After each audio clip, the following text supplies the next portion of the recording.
Okay. We are on the air. Greetings, everyone, wherever you are, whenever you are, and welcome to live coverage of Orioles baseball, where tonight the Baltimore Orioles will be playing the New York Yankees in the second game of a four-game series at Camden Yards. How you doing, everybody? It's your old pal Steve here, a.k.a. the BirdWatcher, a.k.a. BW or B-Dubs, whatever you want to call me. Glad to have you with me. I want to say hello to everybody returning to the channel. People are already popping in quick in the Charm City chat. Hello to you. I'll be addressing you individually soon. So hello to those returning, but also a big hello to those that might be finding my channel for the first time. And if you are, it's no surprise. This channel's only been in existence for about a month and a few days. I started this channel up in time for the start of the 2024 Orioles season. The objective is to cover every single Orioles game. I've done it so far, 28 games in, and to provide a community for Oriole fans scattered across the globe. Your boy, the Birdwatcher, lives way over on the other side of the planet, from about as far away from Baltimore as you can get without leaving Earth. So I know how it is. There's people out there that don't have access to the game, whether you can't watch it on TV or you can't listen to it on the radio. You've got a way to follow it with your boy, the Birdwatcher, right here on the Birdwatcher channel. You come on in, I'll call the game, you hang out and chat, or you can just not participate in chat. It's totally up to you, but the option is there. We're here to hang out as a community, watch the Orioles, hopefully win a second game tonight against the Yankees. I'll go over the best way in which to best enjoy the experience in a moment, but first I want to hurry up and go over the starting pitchers and lineups and make sure I've got the game up on my screen. Yes, we've got an interesting lineup tonight, to say the least, and I have my comments. Your boy has an opinion. So on the mound tonight, Dean Kramer. We go back to Dino tonight, and let's get a win for Dino. He's got a 1-2 record, an ERA of 4.61. He's been better than his ERA says. Boy, I swear, it seems like if he goes 6 innings, about four innings and change, looks very, very good. But he always has that 1 inning or maybe an inning and change that usually turns a good outing into a mediocre to not so good outing. Let's see if he can keep the Yankees at bay tonight. We were able to shut him out last night. It's a tough ask to do it again 2 nights in a row. We need to get some runs for him. We're going to be going up against Nestor Cortes Jr., the Yankee left-handed pitcher. He's already thrown 36 innings this season. He also has a 1-2 record and an ERA of 3.5. Both pitchers are prone to giving up the home run ball, and we've seen our share of home runs lately. Kramer's given up 6 homers, Cortes 5. Let's take a look at these lineups. I'm going to go ahead and post them on the screen, but for the moment, I'm going to put my attention over here and get the game up, because that is your boy's #1 priority, making sure there's no issues with the game.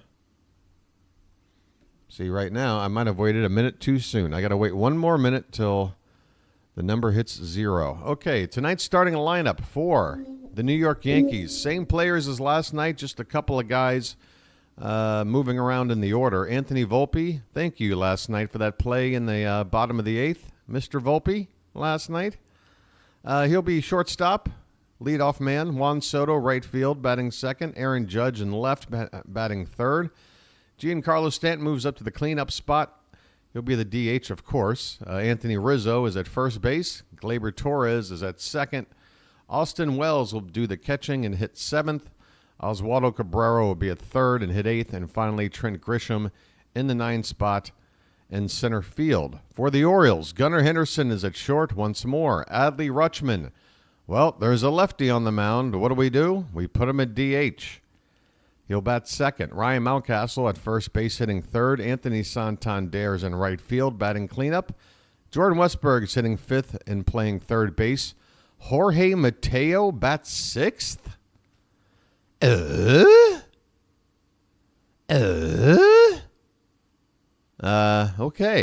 Jorge Mateo bats sixth. Cedric Mullins will hit seventh and play center. By the way, Mateo at second base. James McCann is your catcher hitting eighth, and Colton Cowser is the best number 9 hitter in baseball. He'll be in left field with his .301 average, 6 homers, and 18 RBIs in left field. All right, let me go ahead and take a look at this ball game again. I want the ball game up.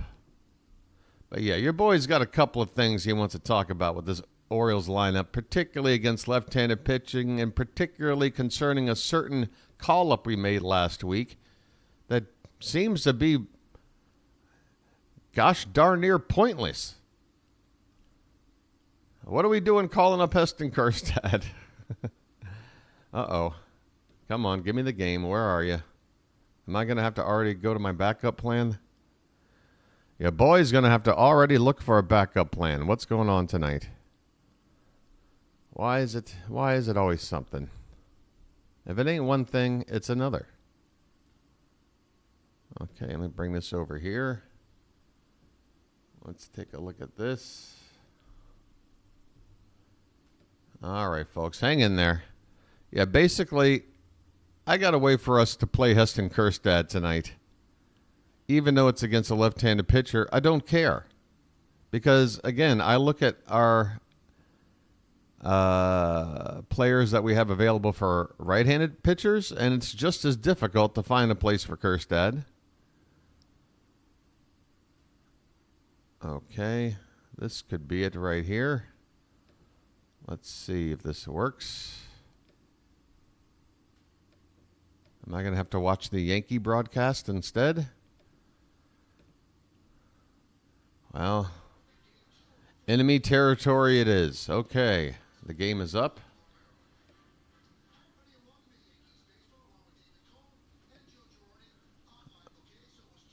All right.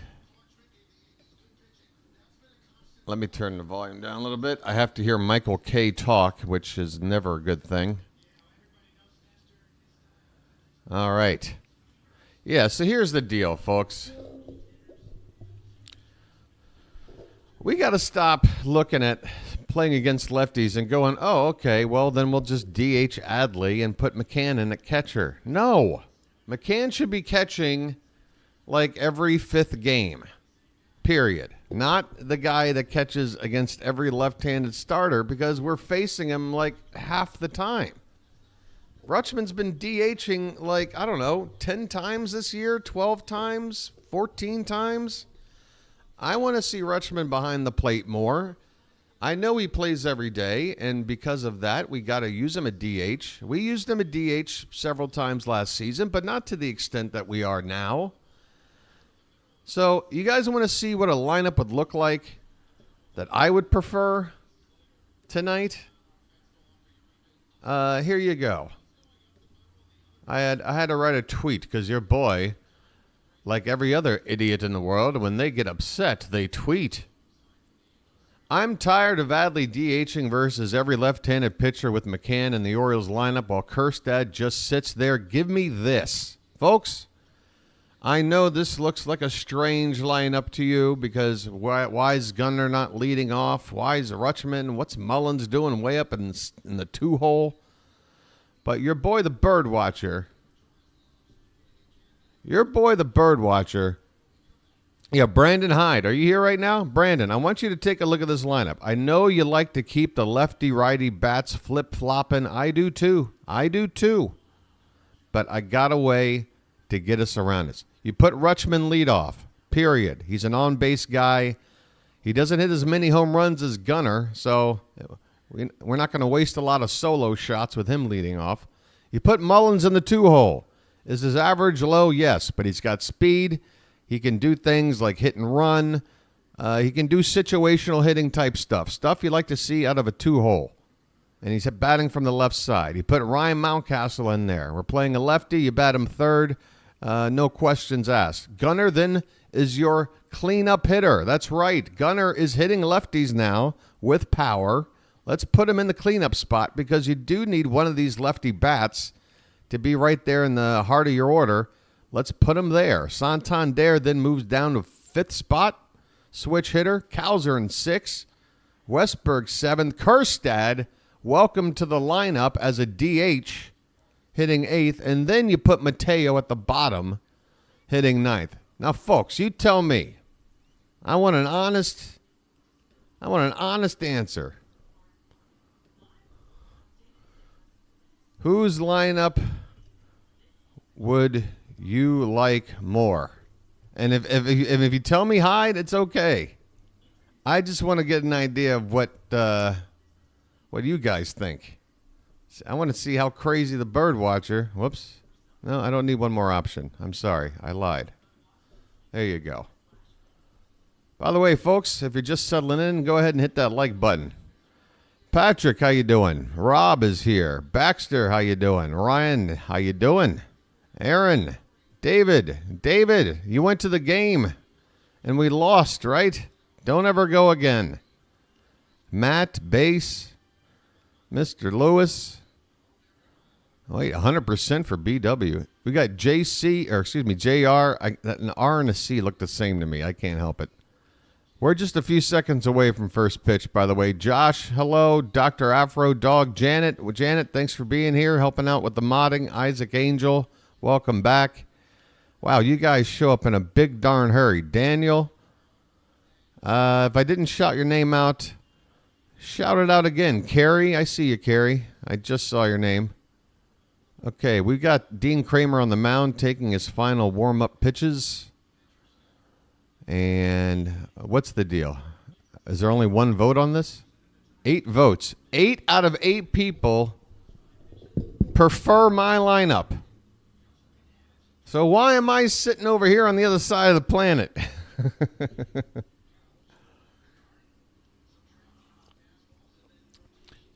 And here's what you do with right-handed pitching for the next few days, okay? Because, again, I'm looking to get Kerstad a little bit of, routine.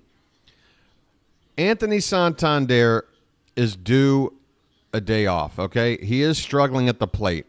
It's been rough for him. Just give him one day off. You can either put Kerstad in right or you can put O'Hearn in right, all right? So there's one day against a righty. You can put Kerstad in there. And then I would just give O'Hearn one day off and just make Kerstad the DH. Okay, we're underway. First pitch to Volpe, bottom of the zone for a called strike. And I'm 9 for 9 in that poll now.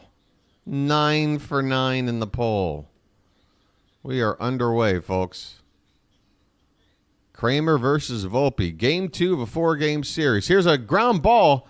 Diving stop by Westberg. Are you kidding me? Jordan, give me a chance to sip a little coffee, why don't you? And, oh, by the way, folks, I forgot to mention, this is super important, and I can tell you even more so because according to my scoreboard right now, we're on the third batter when really the second batter is just stepping up for me. So you're going to be watching the game ahead of me. First pitch to Soto is outside for ball 1. So here's what you do. Take your remote if you're watching along. The next out that's recorded, hit pause the moment the out is made. This one is a little upstairs, 2-0 to Soto. And then allow me to catch up, announce that same out. The moment I announce it, you unpause the game. You're synced up for the rest of the night, okay? I apologize for the lag. It's just a part of the way things work. This one is a little inside to Soto, and the count now 3-0. Soto batting .316. One of the better bats in all of baseball. Only 25 years old. Feels like he's been around a decade. This one's ball 4. So Kramer with a 4-pitch walk. Wants nothing to do with Soto. Finally, somebody wants Hyde's lineup. Okay, that actually gives my poll a little bit more credence. If I had won 100%, I would have thought something's amiss. But 82% me, I'll take that. Aaron Judge, first pitch, nicely placed by Kramer on the inside corner at the knees for strike one. Judge batting .212, 6 homers, 18 driven in. Oh, we wouldn't want to do that. We're not that type of ball club. Maybe back when Armando Benitez was with us. This one is low and away. 1 ball, 1 strike on Judge. How you doing, Chris? O-Bird fan. This one's hit on the ground. Westberg to second. Over to first. Double play! What a pick by Mountcastle. Wow. That double play took a while to get going. Westberg to Mateo. The return throw was bounced to Mountcastle, and he picks it. Ryan Mountcastle. I mean, it's just... He doesn't necessarily make plays that will make a highlight reel every night, but it's just solid first base play. He picks that ball. It's so important. It gets us out of the inning. We go to the bottom of the first. Yankees nothing, and the Orioles coming up. Folks, you know how we get to vote for the All-Stars in the All-Star game? I'd rather have the ability to vote for a Gold Glove. I want to vote for Ryan Mountcastle, Gold Glove winner 2024. Uh-oh. My lineup numbers are going down. Does anyone even remember what the lineup looks like? I mean, why even have the poll up? Who remembers what the lineup looked like? I like this lineup. I do. Against lefties. I think we can hang with this. And again, this is just, yeah, I know an extra lefty bat doesn't necessarily make sense. Legit, you know, old school thinking. But if the alternative is putting Rutschman at DH and starting James McCann, I say I'd rather have Kjerstad face a lefty than play McCann 60% of games or whatever craziness it is at this point. Now, Mountcastle is good, and he's so solid at first. I mean, I know Adley's our leader, sort of our clubhouse leader, sort of our franchise guy, and I know Gunnar is just sort of the superstar that's blossoming before our very eyes. But, man, Ryan Mountcastle, what a great guy to have in the team as well. Okay, Nestor Cortes, left-handed pitcher. Bit of a soft tosser, I'm told. Relies on that left-handed trickery. Gunnar Henderson at the plate. First pitch is in there for a strike. So there you go. His four-seam fastball coming in at just 92 miles an hour. Not a flamethrower by any means.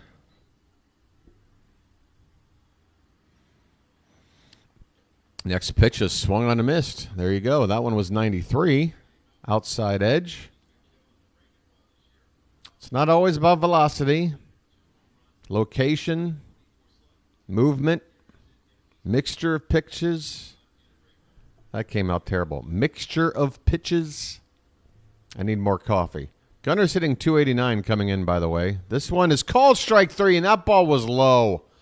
Is that what the strike zone's going to be tonight, ump?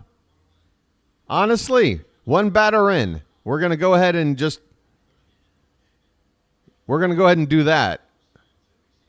Unbelievable. Three inches below the zone, called strike three. On an 0-2 pitch. Usually 0-2, if you lay off a pitch out of the zone, you're going to get the benefit. Just like if it's 3-0, the pitcher gets the benefit if it's maybe a little bit off. Unbelievable. Whatever. One out. Here's Adley batting from the right side. He's hitting .316, 4 homers, 17 RBI. Much of his damage coming against lefties this season.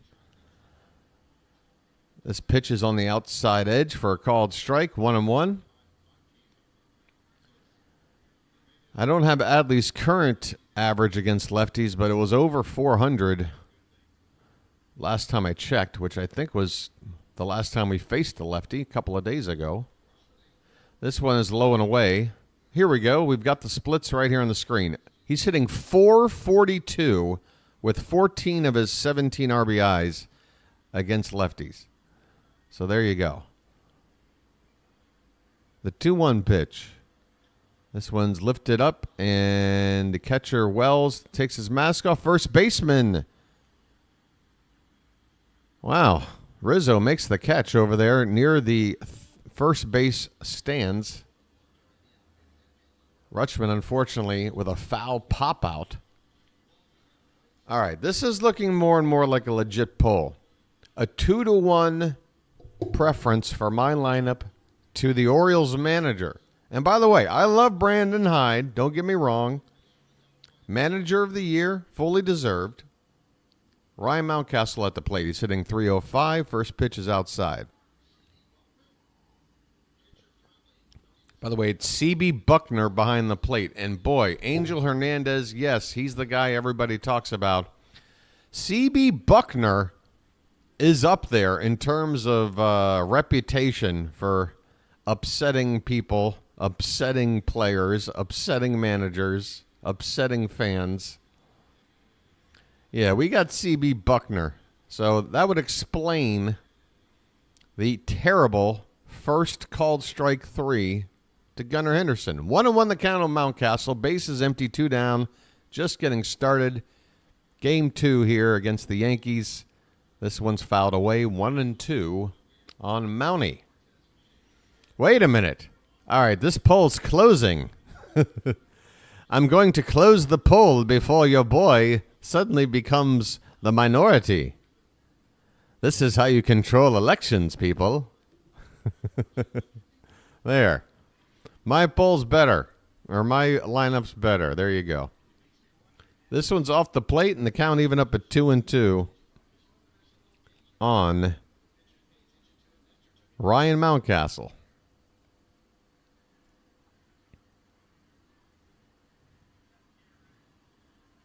Pitch is swung on and missed. Mountie goes down. A cut fastball, 88 miles an hour, top of the zone. Cortes gets the strikeout. By the way, he's got an arm sleeve tattoo on his non-pitching arm. That makes sense to me. A little callback to last night. We go to the second. No score here at Camden Yards.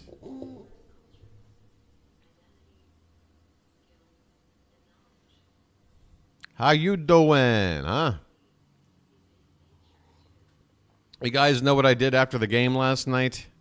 I went out there looking for a little schadenfreude. That's right. I went on to some of the live Yankee YouTube channels to get a little taste of their reaction. See how they handled that Volpe miscue. They weren't happy. See how they thought about Giancarlo Stanton running about as fast as, I don't know, a rock. How fast do rocks run? Yeah, it was enjoyable. Oh yeah, thank you, Jeremy. Folks, I'll try to do my best to keep this intermittent, but yeah, we've got 65 people here already. It's always nice to get the like count, at least half the amount of the people watching. We're only asking for half the people to do something a little above and beyond, which is simply tapping a thumb right below your screen. It helps the channel grow. I'm a small channel, don't you know? Only 500 subscribers and change, but it's a growing channel. It's a channel that's going to get up there. Just needs a little bit of a boost from the YouTube algorithm. Best way to do that, they look at the analytics. They look at the likes. They look at the subs. They make a decision. Here we go, top of the second. And the first pitch to Stanton is on the outside edge for a called strike. Stanton hitting .240, 6 homers, 16 RBI. Next pitch from Kramer is outside, 1-1. Yeah, I believe tonight's goal is to get to 600 subs. I believe we're coming in tonight at 586. That might have gone up a sub or 2 cents. This one's tapped foul right in front of the plate. And the count 1-2 on Stanton. I've got it up right here. Let's take a quick look. Yep, 580. Oh, there you go. 13, folks. A baker's dozen to 600. And come on, who isn't a fan of a little baked goods? Who doesn't love a baker's dozen donuts? Get on in there tonight, folks. Yeah, let's make that our goal. I'm going to probably push for it a little bit harder as we go on, but your boy's just waking up, sipping his coffee, trying to get a feel for the ball game. By the way, 86 degrees at Camden Yards. Is that right?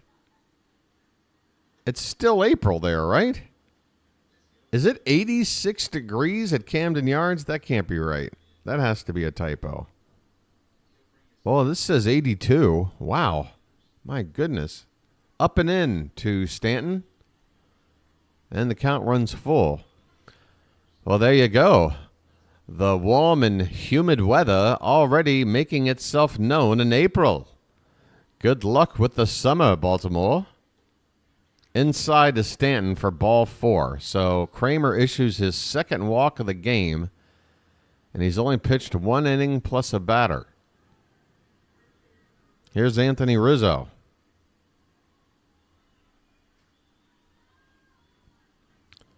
In terms of batting average, Stanton is indeed hitting better than Santander. But Stanton's also making 27 times more money. So I would hope. Rizzo, first pitch, right to Mountie. He goes to second for 1, back to first, 2. Another double play. Ryan Mountcastle gets it started. Give this man a gold glove. Take that glove and dip it in gold like Drago from Game of Thrones. I want that glove dipped in gold. Mountie with the quick reflex. The throw to second. Back to Mateo covering. Mateo covering. What a double play. Bases empty, 2 down. Let's go defense. Jeremy checking in Berlin. Oh, that Berlin. How you doing, Jeremy? This one is fouled away by Gleyber Torres. My goodness, Ryan Mountcastle. When is the league-wide love and respect and recognition going to come for Ryan Mountcastle's defensive play? It is time. The secret is out. 1-1 the count on Torres. Next pitch is hit hard. Third base side. Westberg, another clean pick across the first in time. And the Orioles defense are looking like the Harlem Globetrotters right now. They are just making it look fun out there. We go to the bottom of the second, no score. Yes, that Berlin, of course. No giant wall there. Not yet, anyway.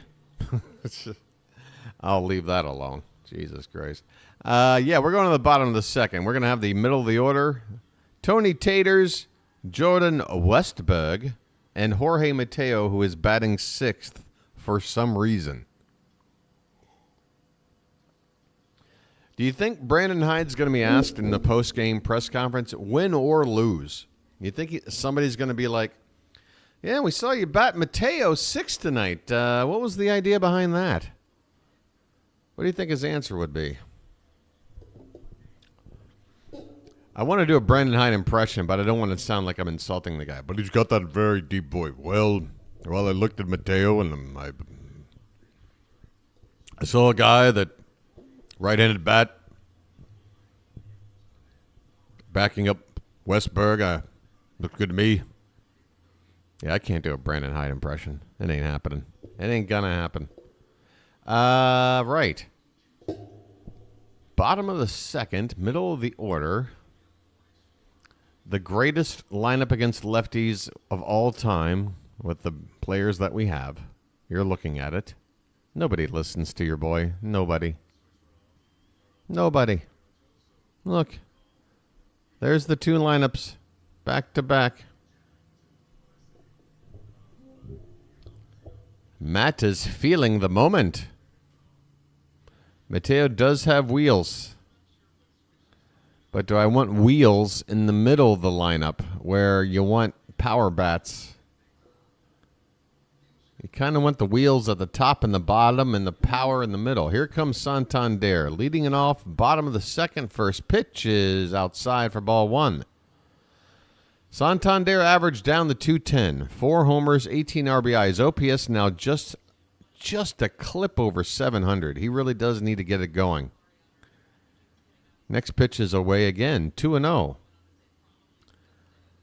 Well, one thing that Santander has noticeably been doing lately, even by his standards, is doing a lot of chasing. So it's good to see him take a couple of pitches here. Goes after that one and fouls it back. 2-1. Oh, yeah. Oh, yeah. Only me and David have the power of the Tata-Tot. Oh, by the way, folks, I have another gigantic announcement to make. It's so big, I'll wait until the next half inning. But your boy, in terms of monetizing the channel and getting memberships, here's a fly ball that's into right field, and the first baseman, Rizzo, misplays it. It's in fair territory, and Anthony Santander is going to have himself either a double or an error on Rizzo. It wasn't a routine play by any means. This ball's hit down the right field line. Rizzo, all the way from the first base bag, runs pretty much halfway down the right field line. It really should have been Soto's ball. Soto sort of just trotting in, expecting Rizzo to take it all the way. And the ball just hits off the heel of the glove. So another mistake, and there goes the error up on the board. That is an error. A two-base error that puts a runner at second and nobody out. Here's Jordan Westberg. Tony Tatas. Oh, referencing Mateo covering the bag. Yeah, that was something. Really nicely done by the entire infield. 0-1 pitch. Called strike outside corner. Westy batting .305. Professional hitter. Loves to hit with 2 strikes. Doesn't bother him one bit.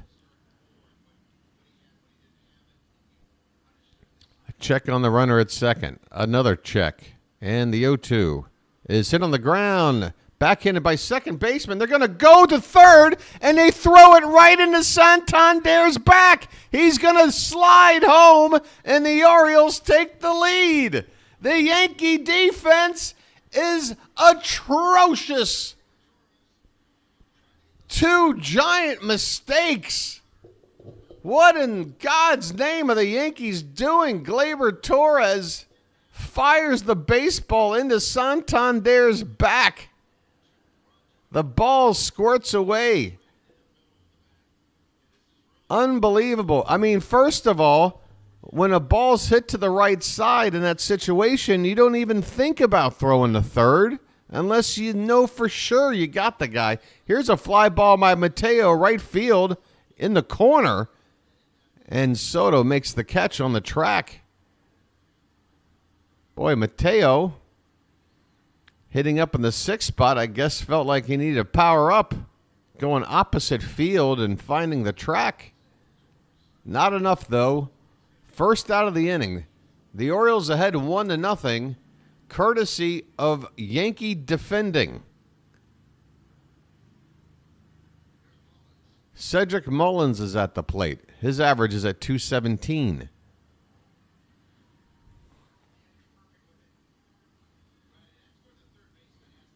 I mean, that ball hit Santander right in the letters between the N and the T. Right in the square of the back. This one's popped up. Left side. Long run for Judge, and he'll make the catch in foul ground. 2 down here in the second.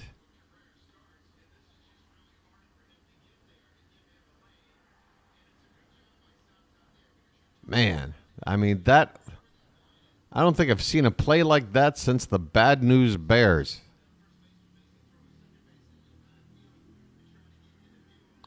All right, 2 down, runner at first. And the batter will be James McCann. First pitch to him is lifted foul out of play.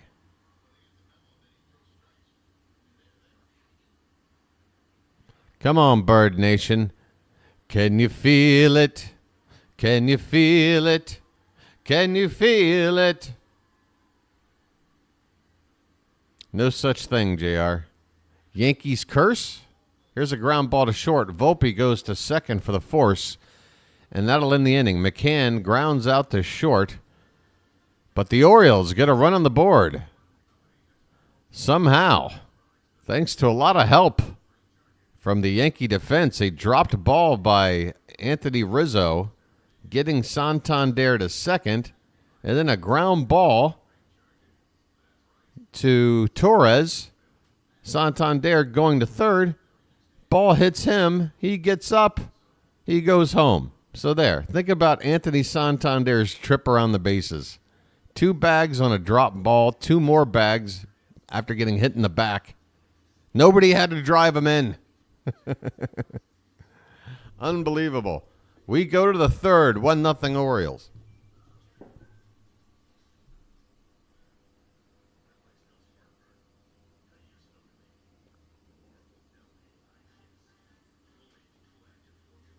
All right, so here's the big announcement, everybody.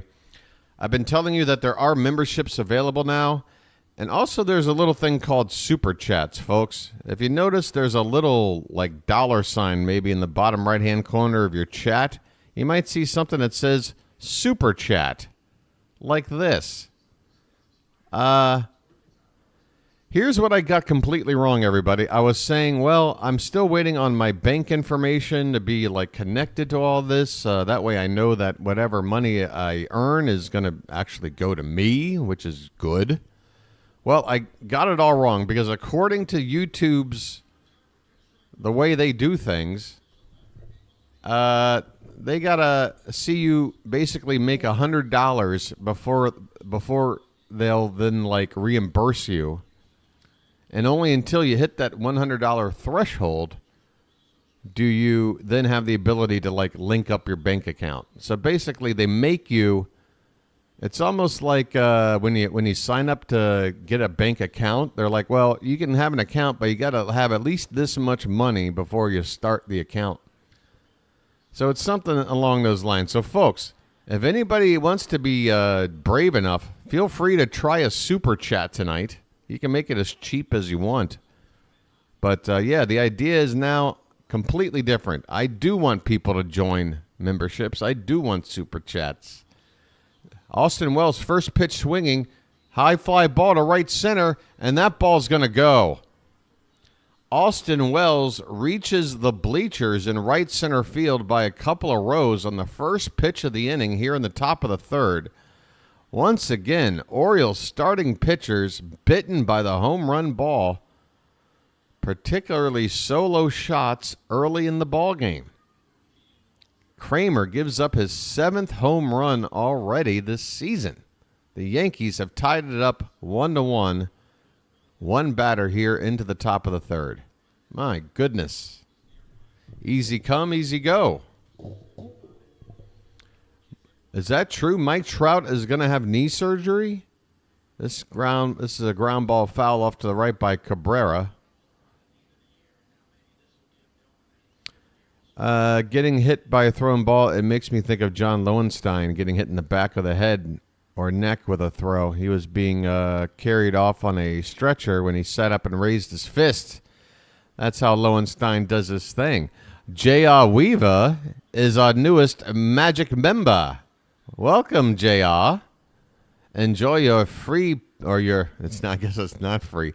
Enjoy your new pair of binoculars. Thanks so much, JR. And again, I just hope, I mean, for you guys, you're getting what what little perks I have to offer, the emojis and the little badge, and I'll try to think of some other things I can do that I can feasibly do. Trout got knee surgery and will need surgery. He posted it on the Discord. Wow. He was tied for the home run lead. He looked like he was back to his old self, ready for another Trout-like year. And with the Angels and the shape they're in, for Trout to go down, my God. Yeah, no kidding, Narniak. My God. Wow, that is tough news. You don't want to see a guy like Mike Trout not playing baseball. Baseball is better when Mike Trout is playing.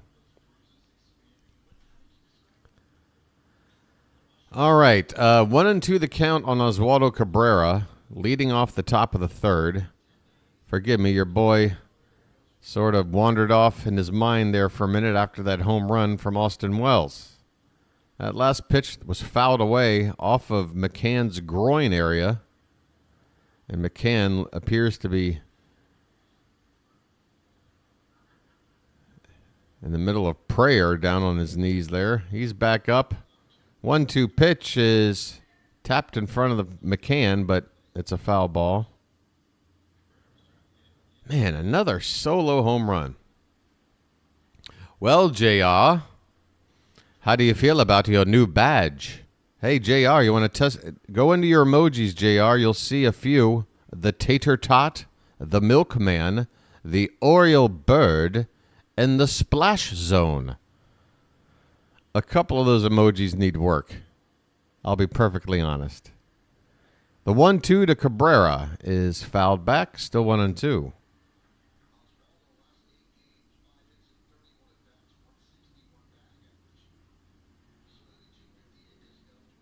You can be a Magic member today. Cabrera's batting just .161. No homers, 2 RBI. 1-2 pitch. That one's fisted.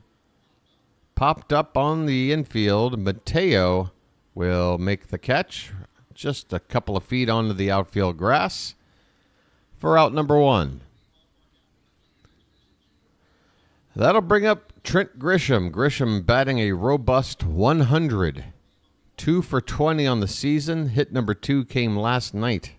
Hit number 1 was a 3-run homer at some point earlier in the season. He hasn't had much playing time, as Alex Verdugo has been preferred in the outfield along with Judge and Soto. But with Verdugo out on paternity leave, Grisham is getting a chance here in the series, his second straight start. First pitch is ball 1, and the next one is low. 2-0 on Trent Grisham. Came over by way of the Padres.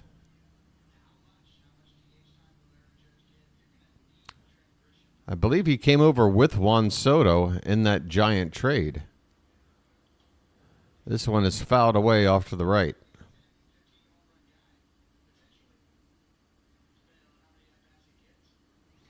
Soren, it's looking, it's looking like a typical Orioles-Yankees game. We got a tie ball game. We've had the Yankees make a couple of mistakes, and then we had Dean Kramer throw a mistake pitch. So far, I would say it's a battle of who's going to make the least amount of mistakes tonight. Might win this ball game. 2-2 the count on Grisham. 1 out, nobody on. Top of the third, 1-1 ball game.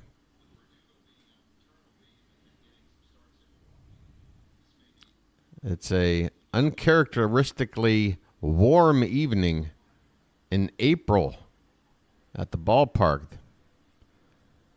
Temperature in the mid-80s. I mean, it's only a couple of degrees cooler there than it is where your boy is right now, and I live in the tropics.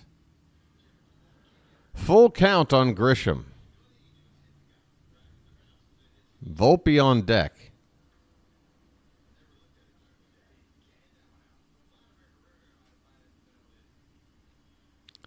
And the payoff pitch is low. Narniak, I don't know if the O's necessarily gave up on Flaherty as much as it was sort of a mutually agreed upon, just wasn't a great relationship there. You know, I mean, we could have offered him a contract, but I don't think he was really looking to re-sign with us anyway, unless we offered him a deal he couldn't refuse. He wanted to go out there and test the market. He didn't feel comfortable with us. So it's just as much on Flaherty as it is on us.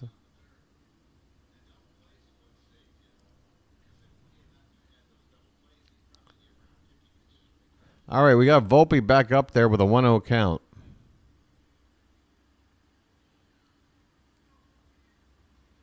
That's a check swing. He swung about 3/4 of the way, so that's a strike. And the count 1-1.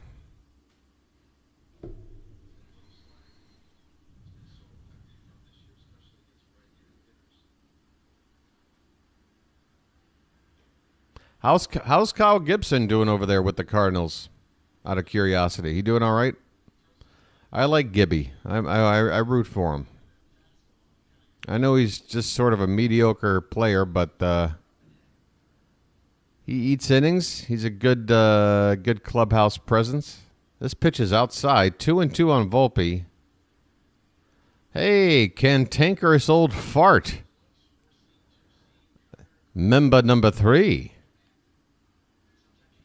How did Gossman leave? You guys are going to have to remind me because that was during the years I was covering Premier League football for England, and I was not following the team at all during those years from about 2011 to 2021.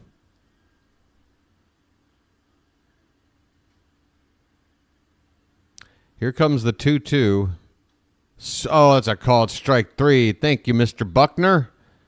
He didn't blow the call.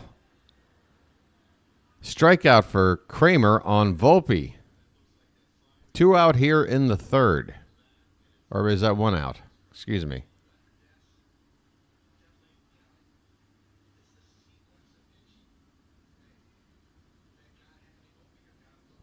Is there anything more frustrating than when the Orioles actually do produce a good pitcher, but he doesn't really find his stride until he leaves us?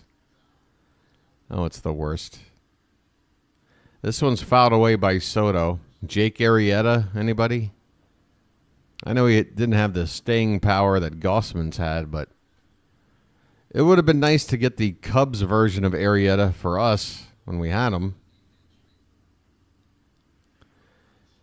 Gibson pitched a 9K gym in the same game this afternoon that Flaherty threw 14. Well, there you go.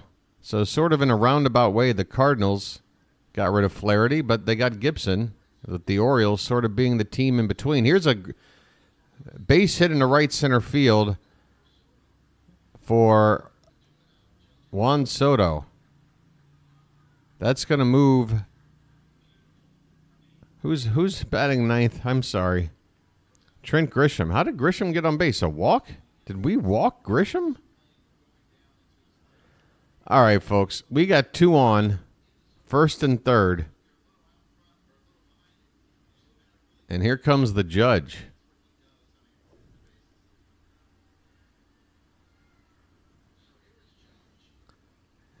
Judge hitting .211. He hit into a double play back in the 1st. That's how each of the first 2 innings have ended for the Yankees. A double play ball. First pitch is outside. So Grisham's at 3rd. Soto's at 1st. 2 down.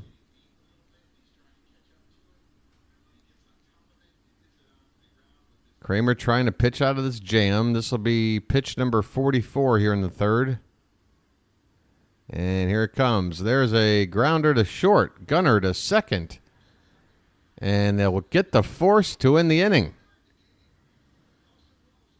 Austin Wells ties up the ball game on a home run. First pitch he saw. And the Yankees have tied up the ball game. We go to the bottom of the 3rd, 1-1. Does anybody want to be bold enough to try a super chat? I just want to see kind of how it works. I mean, I think you can do it as low as 99 cents. I don't know. If you can do it lower than, if you can do 1 penny, I'll take it. I just kind of want to see how it works. I don't think I can super chat to myself. I can try. Super chat. Oh, maybe I can. Okay, I'll do it to myself for 40 baht, which is like $1. I don't know how my account is linked or what, but here we go. Hey, BW. You are doing a bang-up job. It's really the best gosh darn O's coverage since the days of Chuck Thompson. Keep the beer cold. Keep the beer cold. There. Oh, wait. Am I only allowed to send 50 characters? Wait a minute. If you send a super chat, you can only send 50 characters? That's ridiculous. If I can adjust that, I will, because that's nuts. You're paying money to be able to say something, and they're giving you less characters to do it than just a regular comment. Hey, BW, you're doing really great. All right. There. Did it work? First pitch is hit high in the air to center field by Cowser. Backing up is Grisham, and he makes the catch on the track just to the left of center field. Cowser, the number 9 hitter. Oh, this needs... Okay, well, we don't need all this info now, do we? Well, I'm not going to try to do this while I'm live streaming. Someone else can try, though. Yeah, I have to put in like the last 4 digits of my whatever or code on the back of my card. That's not within arm's reach right now. All right, 1 away for Gunnar Henderson. And the first pitch to him is off the plate for ball 1. Gunnar 0 for 1 tonight. Here's the, sorry. There we are. Holy Toledo, base. I'm talking about base. Talk about base. We're talking about Rob Base and DJ Easy Rock. This one's low, 3-0 on Gunnar Henderson. It takes 2 to make a thing go right. 3-0 pitch in there for a called strike. It takes 2 to make it out of sight. I want to rock right now. I'm Base Heck, and I came to get down. Thank you, Base. It works. Yeah, take a screenshot of that, Base. Hang it up on your wall. There's ball 4 to Gunnar. We've got a 1-out base runner who likes to run. My pronouns are, huh? What? And, those are my pronouns. It takes 2 to make it out of sight. Sorry. Here's Rutschman. First pitch is low, and it gets a little bit away from the catcher. Not enough for Gunnar to go up to second. So we've proven it. The memberships exist. The super chats exist. And I guess you can hit like on the super chat. I'll hit it. Can I hit it? Well, I'm trying to hit it, but it's not doing anything. 1-0 pitch. Whoa, what happened there? That's more like it. That's off the plate. It's 2-0 on Rutschman. So after issuing a free pass to Gunnar, now 2-0 on Adley. 1-1 ball game. This one's hit hard on the ground and through on the left side, a base hit. Back-to-back singles from the top 2 men of the order. Gunnar at second now. Adley at first. Still only 1 out. And here comes Mountie. Whoa, JR. Whoa. Just like $1, man. Holy Toledo. I'm about to have a heart attack. All right, look, folks. Let me just, Jr. That is fantastic, and wow, that's really wow. I just want to tell people though, like, take it easy. Like Jr. It's a long season. If he just threw a couple of bucks my way every once in a while, that's fine. But you don't have to shoot your entire wad all at once. That's great, man. Maybe that makes up for the first entire month. How about that? Okay, I'll look at it that way. It's $20 for a month worth of games. What a super chat from JR. Thank you so much. Saw your first O's hat at Old Shibe Park. Instant love at 5 years old. I tell you what, there is nothing more magical than following, learning, and falling madly in love with the game of baseball as a kid. There's nothing, when I have my rosebud moment, like I'm Charles Foster Kane, here's a pickoff play at second. Henderson's back in. When I'm Citizen Kane laying on my deathbed and I'm having that rosebud moment, looking back in my childhood, I'm going to think about those early days of falling in love with these Baltimore Orioles. There's nothing more special that's ever happened in my life. Where they go, I go. Except physically, because I'm way the hell over here. Okay, here we go. 1-1 count on Mountcastle. And the pitch. Inside, 2-1.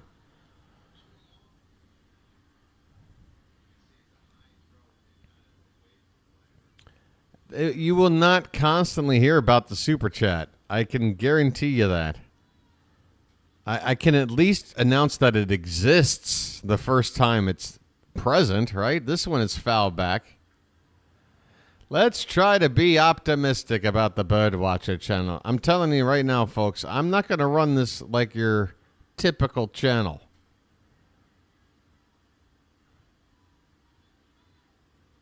And again, the first thing I said after that very kind donation was like, hey, man, slow your roll. Don't have to give me a big donation like that. But, yeah. How can you not be romantic about baseball? I totally agree. By the way, it's a 2-2 count on Mountcastle. I really do need to lock in on this at bat. I feel like I'm distracting myself trying to keep up with chat. I'll catch up with everything here in a minute. This one is foul back, still 2-2. Because, yeah, people are already scrolling through and I'm missing stuff. So in love with the top half of our lineup, so am I. I love hearing stories about how people became fans. Bird fan, I'm going to tell you the actual real story about when it was that I became an Oriole fan for life. Here's a swing and a miss. Mountcastle going after a pitch on the outside corner. Good location by Cortes. 2 down here in the bottom of the third. Runners still at first and second. Still a tie ball game. And with a 2-out thing happening and this scoreboard being a little bit ahead, folks, we're going to look at the subcount page, and oh my God, we're in the 590s. Oh, we got to hit 600 tonight. Hey, folks, super chats, memberships, and subcounts. Super chats, memberships, and subcounts. All right, I got it out of my system. We're just looking at the page right now during this 2-out, 2-on rally situation for Anthony Santander. First pitch to him is up and in, and that was just off the plate. Santander looking like he's making an effort to take some more pitches. Maybe work the count a little better. Maybe not swing at everything.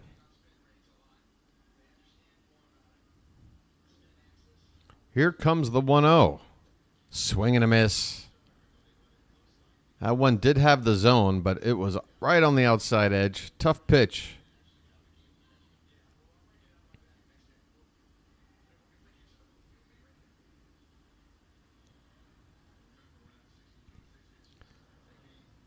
Two on, 2 out. 1-1 game. The 1-1 pitch is upstairs. Wells had to pop out of his crouch to catch that one. 2-1 on Tony Taters. Can I sneak a tater in before the next pitch? You bet your bottom dollar I can. Come on, Tony. The pitch. Inside. 3-1. 3-1.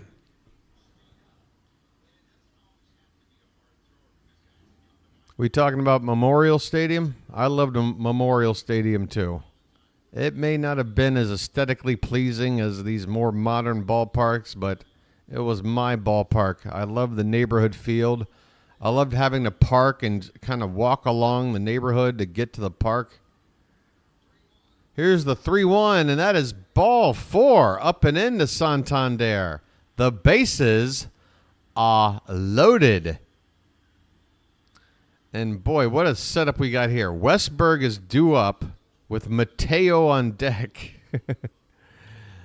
Luckily, the bases are loaded. There's 2 outs, so you got to pitch to Westberg. You can't say, well, we'll just go after Mateo instead. No, yeah, it's time to go west, young man. Let's get Westy. Let's get Westy. Yeah, the old row houses there leading up on 33rd Street to the ballpark. There'd be neighborhood people hanging out there selling water or whatever right there on the stoop. And I loved it. I loved it because I was a kid and I wasn't driving yet. But it was hilarious to me, the parking situation at Memorial Stadium. They just packed you in bumper to bumper. There were no parking spots. So you would just be the next guy in this giant cluster of cars. And at the end of the ball game, most of the time you just had to sit there and wait like an extra hour for a chance to get your car out of there. It was ridiculous, but we still went to the games and we loved it. Okay, here we go. First pitch coming to Westberg is upstairs for ball 1. Bases loaded, folks.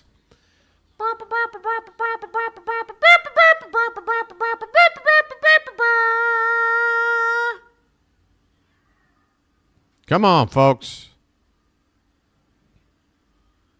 The 1-0 to West. Oh, we're going to check on the runner at first.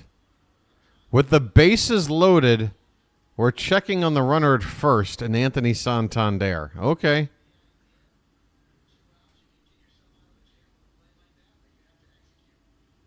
Yeah, okay. That didn't work. Whatever that was. 1-0 on Westberg. The pitch. Swing and a miss. 94-mile-an-hour fastball. That's about as hard as Cortes throws. Oh, I know. God, the old days of just being able to go to the ballpark, bring your own beer, have a smoke, swing and a miss. 1-2 on Westberg. Take a spot up in the bleachers somewhere and just lay out. Maybe have your little ham radio there. Listen to the ball game on the radio while you're watching. Drinking beers.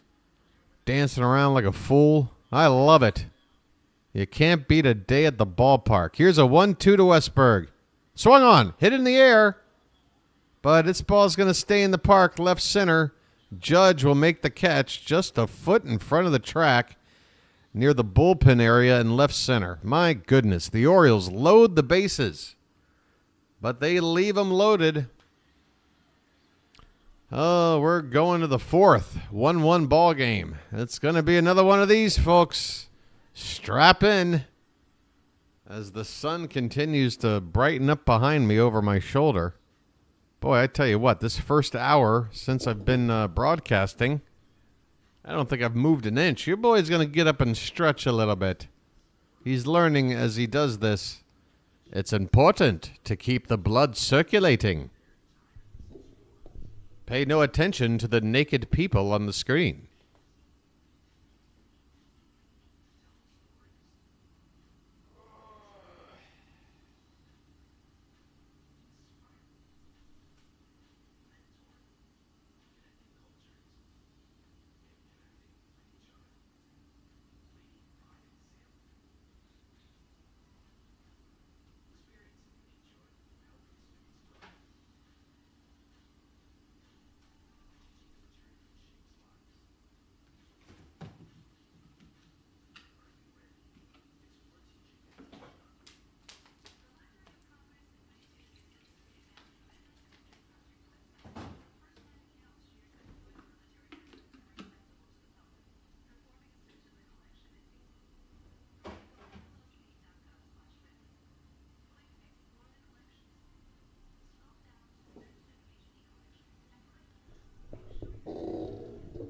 All right.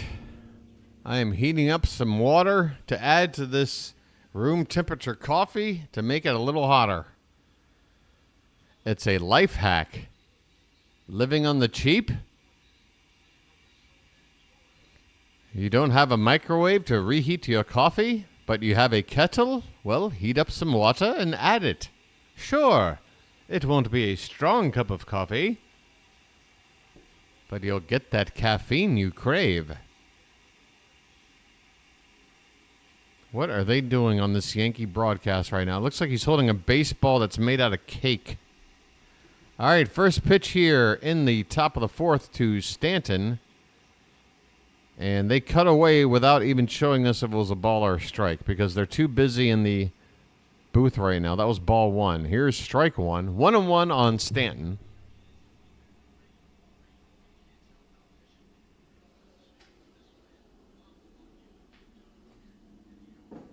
Stanton walked back in the second inning. Next pitch is a couple inches off the outside.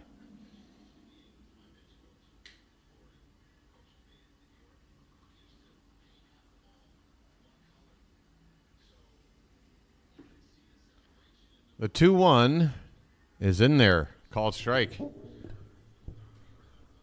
Cut fastball from Kramer.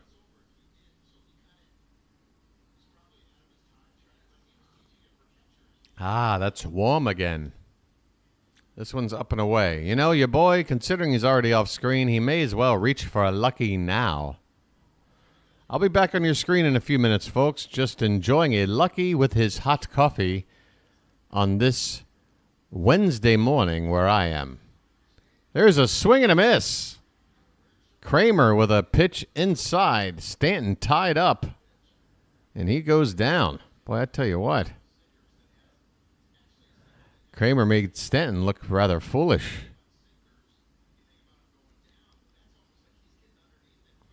That'll bring up Anthony Rizzo. 0 for 1 so far tonight. And the first pitch to him is on the outside or on the bottom of the zone for a called strike. And the scorecard is already jumping. And folks, I do apologize. I do believe the toasted. I do think tonight's lag is a little longer than usual with my game. So I do apologize if that's making your experience not as good as it could be. But as always, just to remind you, if you've got a way to pause the game, you can sync it up. This is a ground ball to the right side. Mountcastle scoops it up as he often does, flips it to Kramer, who covers the bag for out number 2. 2 down here in the top of the fourth. And that'll bring up Gleyber Torres. Where is my lucky?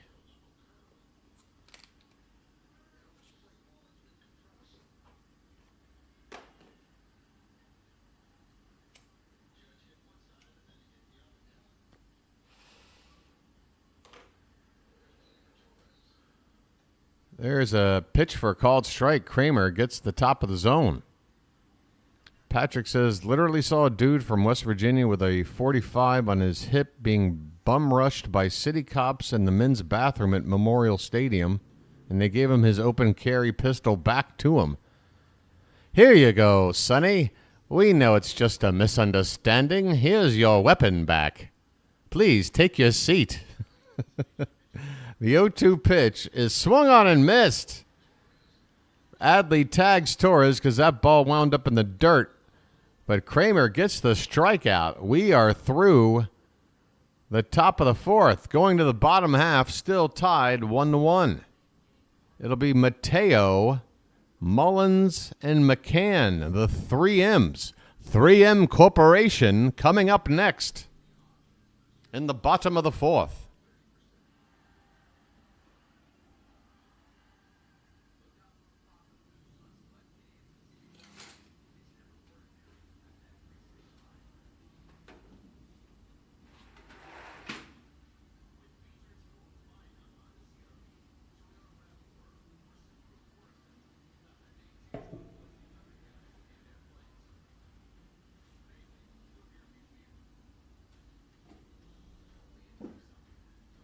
I'd like to welcome into the broadcast booth Harry Carey. Harry, welcome. Hi, everybody. Oh, it's great to be here, BirdWatcher. What's going on in tonight's game? Well, we've got a 1-1 score here, tight one between the Yankees and the Orioles. The Yankees with a couple of defensive miscues. The Orioles giving up another home run ball, as they often do. Well, you know, if Dippin' Dots were made out of cheese, would you eat it? Probably not, Harry. Not a big fan of either, to be honest. Well, I do like cheese, but not with desserts. So you mean you've never had a cheesecake? No, Harry, never had a cheesecake. They're delicious. Okay, I'm done. What do we got? We're going to the bottom of the fourth. That's what we got.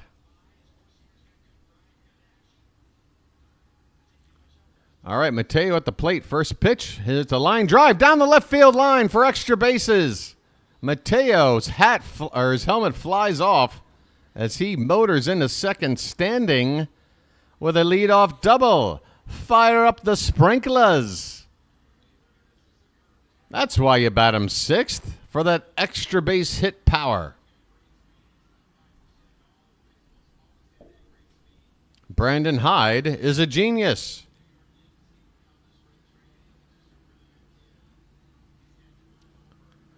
So we've got the go-ahead run on with plenty of speed at second base. Cedric Mullins, the batter. And he looks at a first pitch strike. All right, now I'm going to treat Mullins in this at-bat as if he were the number 2 hitter in the lineup, because that's what we're looking at here. Imagine Adley gets a leadoff double. This is where Mullins needs to do something to move the runner over. He's got options. He doesn't necessarily have to get a hit. But with his speed, I just feel with his skill set, this spot in the order could be good for him. The 1-1 pitch is hit back foul behind the plate. Because, in the 2 spot, you're asked to do different things based on the situation, and they don't necessarily always have to be driving the run. I think Mullins has the kind of game where he can do well in a spot like this, at least move the runner to third. Strike 3 called, bottom outside corner of the zone. Well, said, you're not helping my case by taking a called strike 3. That was a good pitch. Right on the bottom outside edge. So Mullins goes down looking. 1 away. Mateo's still at second base. And I guess I'll just never bring up Mullins batting second again. I don't know. You can't judge everything in one at-bat. James McCann at the plate. Cortes steps off. McCann 0 for 1. Batting .250 at the moment.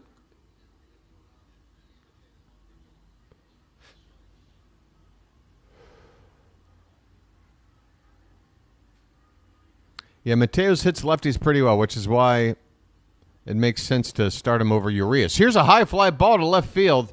Backing up is Judge, way back, and it's over his head. It bounces off the base of Baltimore. Mateo can run home backwards. James McCann with an RBI double, and the Orioles take the lead 2-1.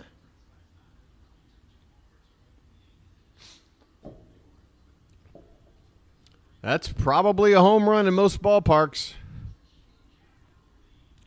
But welcome to left field, Aaron Judge. How do you like our left field here? What do you think? And by the way, concerning tonight's lineup, I take everything back.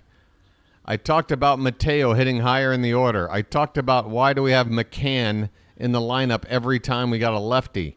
Well, guess what happened? Mateo doubles, McCann doubles him in.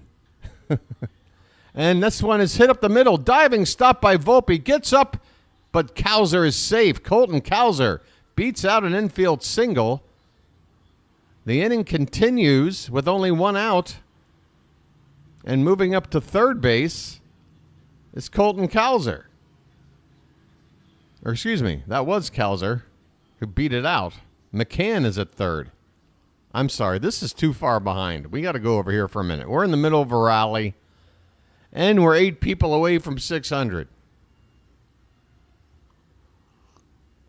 Hey, folks, I'll make you a deal. For every new sub that comes in right now, the Orioles will score 1 run before this inning is over. There is a meeting on the mound right now. What a perfect time to sign up. JR showing off the splash zone emoji. I know it's not easy to see. What can you? There's only so much you can do with an emoji. It's so small. All right, Gunnar Henderson is going to be due up with runners at the corners and 1 out. And your boy's going to stay right here on the sub screen. Janet, if you don't mind letting anybody here who might be new know that this is not a ploy to make people subscribe. This is simply what we do because it gives us good luck. It's been proven. Here's the first pitch to Gunnar. Hit on the ground and a diving stop by the second baseman, but he won't get anybody.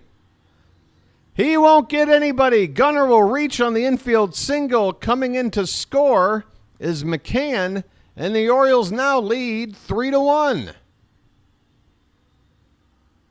And that's why the sub-screen is up. The Orioles now up 3-1. That was a nice diving stop by Torres. Tried to throw from his butt. But with Gunnar's speed, it ain't happening.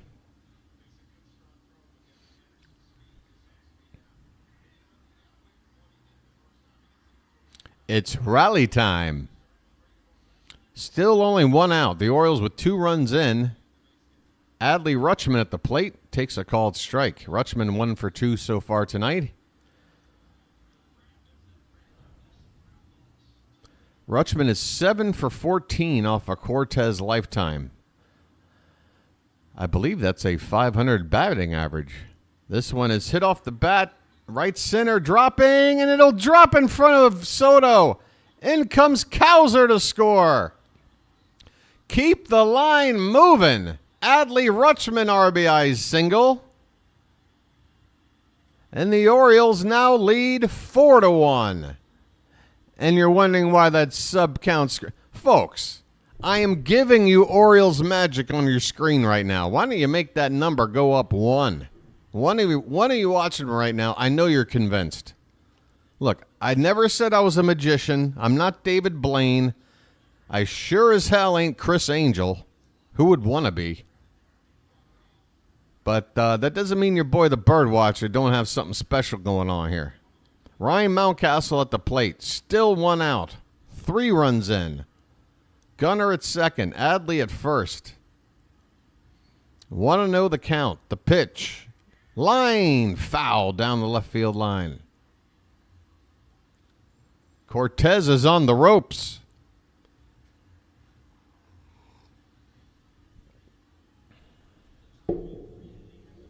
On the ropes. 1-1 on Mountie. And the pitch. Upstairs, 2-1. 63 pitches so far from Cortes.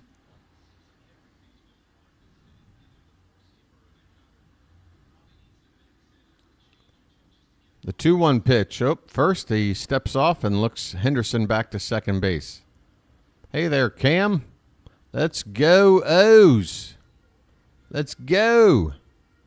By the way, they just showed a young Oriole fan, a boy no older than 8 or 9, with a baseball in his hand. I guess he had gotten a foul ball. He had walked over a few rows to a Yankee fan, another kid with his family, all dressed in Yankee gear, and gives the ball to the Yankee kid. You tell me we aren't Charm City, folks. You tell me we aren't Charm City. Props to that kid. 2-2 on Mountcastle. The pitch. Hit high into right field. Soto should have room. He backs up, and he does make the catch on the track. Gunnar Henderson tags and moves up to third with 2 out. And you go, well, what's only 2 out? What's the big deal? Well, guess what? That's how he scored last night in the 8th inning. A ball hit to right. He moved up to third base with 2 out, and that's when Santander hit that ground ball that Volpe booted. Had Gunnar been on second, we don't score that run. Speaking of Santander, he is up at the plate. 2 down, first and third. And this one's really upstairs. That one was letter high for ball 1. Tony has a base hit tonight. Let's see a multi-hit game from him. He is due to get out of a funk. I'd love to see him clear the bases here and make this score a biggin. He fouls that one away. 1 ball and 1 strike. Gunnar at third, Adley at first. 3 runs in.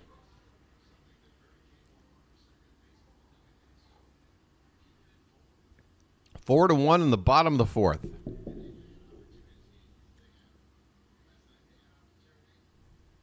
Here comes the 1-1 to Tony.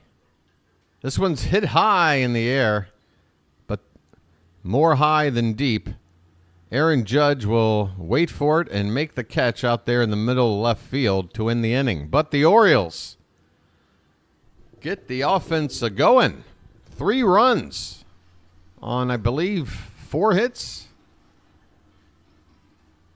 They do leave a couple of men on, but we will take it. We go to the 5th. It's the Orioles 4, the Yankees 1. 4 runs, 7 hits for Baltimore. 1 run on just 2 hits and an error for the Yankees. Oh, boy, I bet you Yankee Nation right now is feeling a little bit annoyed. Okay, your boy's about to come back on screen in 1 moment.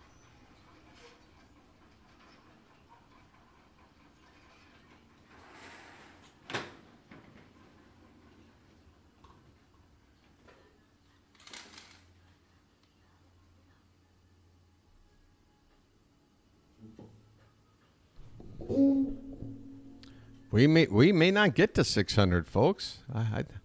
How do we convince? For those of you who have already subscribed to the channel, hanging out here in chat, having fun, how do we convince those who might be a little timid about subbing up and joining the fun? How do we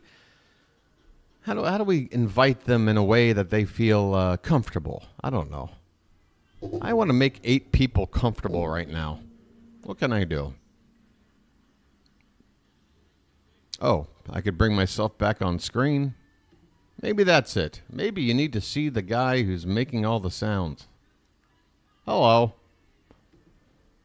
Hey, 7 to go. 7 to go. Lucky 7 to 600. Oh, we're getting there tonight, folks. Come on. 1 per inning. That's basically all I'm asking. 1 per inning. Make it 6 to go. Oh, come on, folks. Now we're gonna have a run. We're gonna have a run tonight. You know what? If we get to 600, I won't even bother you about the like count tonight. Let's just get those subs to 600. Austin Wells at the plate. First pitch is ball 1. He homered back in the 3rd for the Yankees' only run of the game so far. Next pitch is a called strike, 1-1. So it's a script we've seen often before. Dean Kramer looking pretty good, but also giving up home runs. This one is in the dirt. Gets away from Adley. And the count 2 balls and 1 strike on Austin Wells. Left-handed hitting catcher.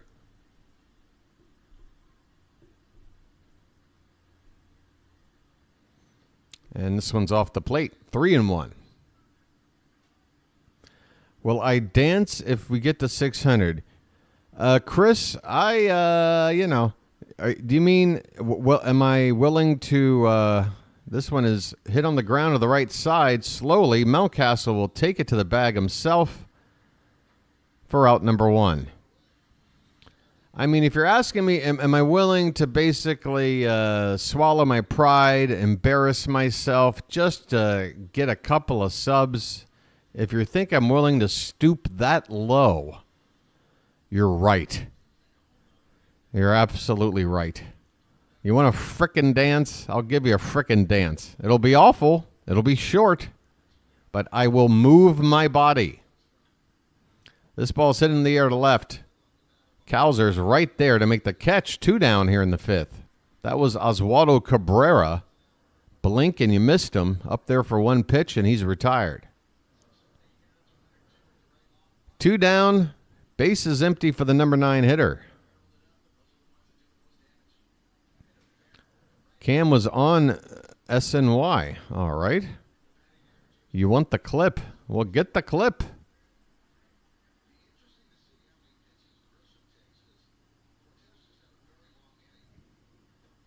Here's a called strike to Trent Grisham.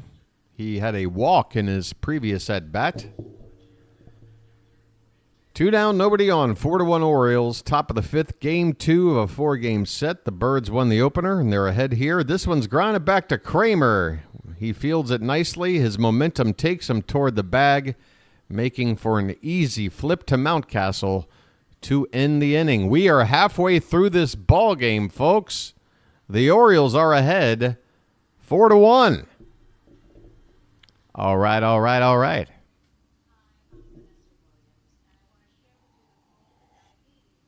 You know what I need to do? I need to look ahead at the schedule. We're going to come back to this screen here at some point. Who are the Orioles playing? If I just click on Baltimore, let's go that way. Show me the schedule, please.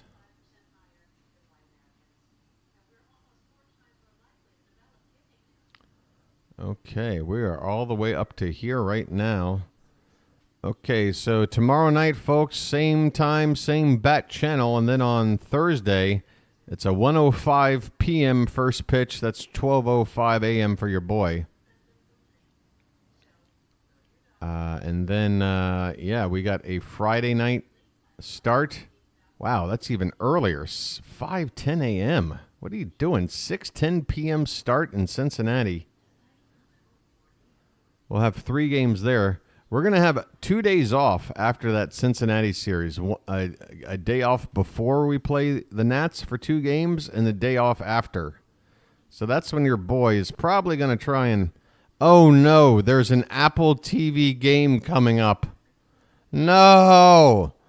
No! There's an Apple TV game coming up in about 10 days. Oh, God. Oh, prepare for who knows what. That first Apple TV game was not fun to cover. But yeah, so we're going to have the Reds. Let's see, we got Green, Abbott, and Lodolo. Lodolo's a lefty. Rodon, who we play on Thursday, is a lefty. Man, we get so many lefties. Okay, here we go. Westberg at the plate. First pitch is a strike. And the next one's hit on the ground and in the hole at short. Nice backhand by Volpe. A 1-hop throw to first is in time. Well done there by Volpe, has to be said. 1 away here for the Orioles in the bottom of the 5th. Exactly, Matt. Surely some people out there are currently subscribed to channels much worse than this, with weird, phony people doing weird, phony things. I'm just a regular dude. Look around me. I'd give you an MTV Cribs-like tour of my apartment, but it would basically entail me turning my laptop about 20 degrees so you see the other side of the room. Here's a bunt attempt by Mateo. Hit foul and a little too hard. Mateo doubled and scored in his last at-bat. That was the beginning of the 3-run rally in the previous inning. And here's a stop before Cortes throws his next pitch. I think Mateo had called for time.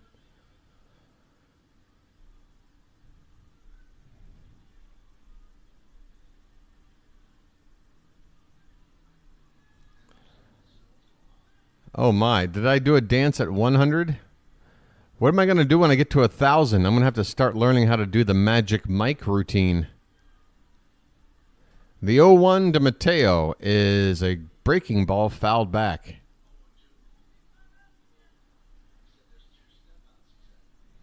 Matt, it was whatever I was feeling in the moment. When I dance, it's always interpretive. I do interpretive dance. I'm expressing myself. This one's hit hard on the ground. Volpe scoops it up, throws a first in time, and Mateo's retired. So a couple of ground outs to short here in the fifth. 2 away for Cedric Mullins, who struck out looking his last time up. His average is now down to 213. I'll tell you this, too. Once we go on the road, that does give Kjerstad a little more of an opportunity to play. Because, again, left field is simply off limits in Baltimore for a fielder like Kjerstad. But once we go on the road, like, say, in Cleveland, I don't know if they call it Jacobs Field anymore, Progressive Field, whatever it is. Maybe Kjerstad could give Cowser a day off and left. Again, Santander, maybe do a day off. We just got to get Kjerstad in the lineup. You will donate for that magic. Melanie, I bet you will. I bet you will. I bet I can get a return dance without a donation. Oh, my. Don't flirt with your audience, Steve. Oh, Melanie and I, we go way back, don't we, hun? Just having a little bit of fun here. There's 2 down, nobody on. The 1-2 to Mullins. Swung on, and he lifts it, serving it into right, and it's going to get in front of Soto for a base hit. There you go, Ced. It wasn't pretty, but he serves it into right. Mullins with his first hit of the game. That was a one-handed swing.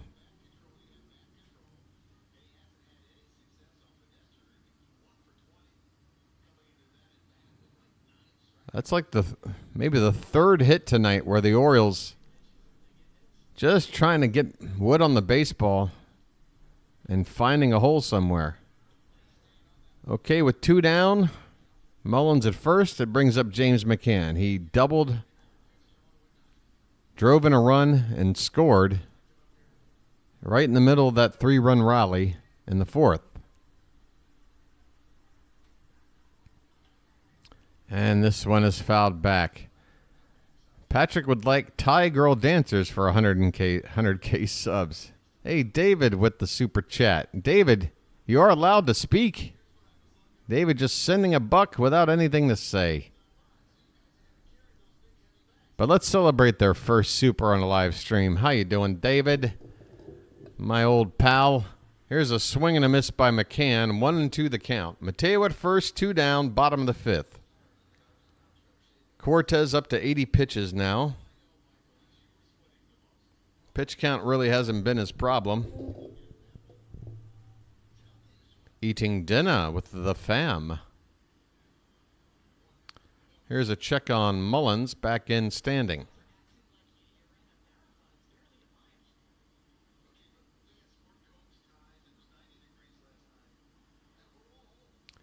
See, now it looks like the scoreboard on my screen is either frozen or fallen behind. Because it's only saying nobody out in the 5th. There's 2 out in the 5th. Here's a run down the 2nd and safe. Mullins steals 2nd.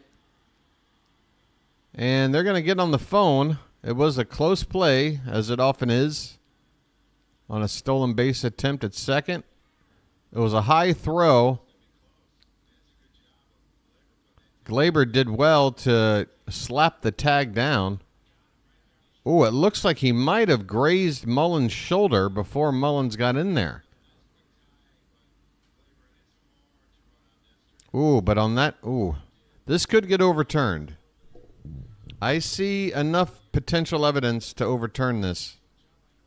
But I could also say for sure that it's not 100% they'll overturn it, because Got to be conclusive. But there's one shot where it looks like, yep, yeah, I'd say he's out. I would say he is out, unfortunately.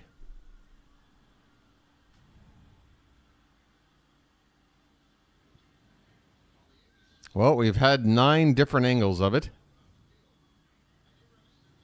Oh, God, don't talk about food, David. Your boy's starving. It's the toughest thing to do, doing these games. Waking up, having a coffee, showering up, straightening up, getting the stream ready to go.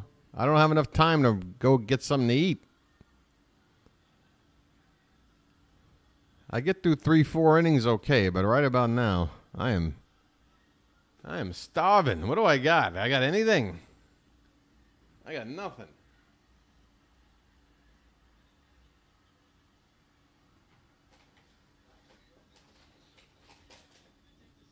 Well, I don't got a gosh darn thing. They are still looking at this replay. What in the world? Here's a freeze frame shot of what the Yankee broadcast team believes to be the indisputable evidence. And the call is overturned. There you go. Mullins is indeed out. That took a while to figure out. And the inning is over. We go to the 6th. Orioles 4, Yankees 1. Whew. I mean, I need... What is all this Magic Mike talk? By the way, full disclosure, I've never seen Magic Mike. The most I know about Magic Mike is a stand-up bit Louis C.K. did talking about Magic Mike and the strange feelings the movie gave him. It made me laugh. That and he does a great impression of Matthew McConaughey. Apparently, Matthew McConaughey in the movie says something along the lines of, "The law says you cannot touch." But I think I see a lot of lawbreakers out there tonight. And for Louis, that just kills him. He cannot get over that line from Matthew McConaughey. So, no, I haven't seen Magic Mike. I wouldn't even know what the dance is. I'm assuming I would look like Chris Farley dancing alongside Patrick Swayze on SNL back around 1988. I'm assuming it would look something like that. So if that's what you people want, I don't know. It might not. It might break YouTube guidelines. They might consider these breasts. You know, I don't know.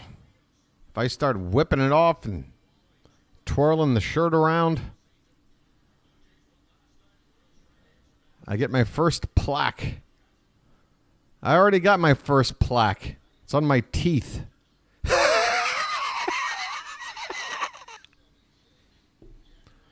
All right, well, I'll be here all week, everybody. I'll be here all week. Oh, a steak and cheese. David, you're killing me, man. Pizza, wings, steaks and cheese. Stop it. Top of the 6th we go. Dean Kramer out there to face the top of the order. Anthony Volpe 0 for 2 tonight. First pitch is ball 1. Okay, crab cake. Can we name any other food that would make me starve? Here's a ground ball and one bounce to Westberg over to first in time. This Orioles infield tonight looking sharp. Making the plays. One down here in the top of the 6th for Juan Soto. This is when you like to face a guy like him. Base is empty. A 3-run lead. Soto already with a walk and a single tonight. He's hitting .322. His OPS just a touch below 1,000. He is a dangerous hitter.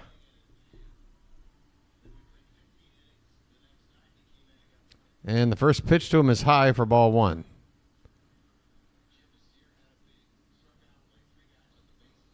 Pitch count for Kramer is fantastic. 67 here in the sixth. Next one is outside, 2-0.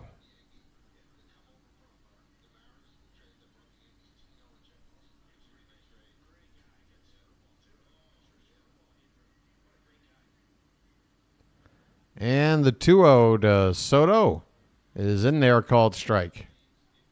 That was a get-me-over, it was a sinker. A get-me-over sinker from Kramer to make it 2-1 on the dangerous Juan Soto. This pitch is inside, 3-1.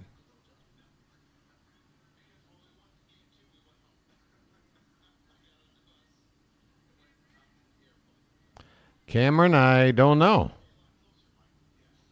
I don't know what's happening at 9:30. This game could still be on. I don't know.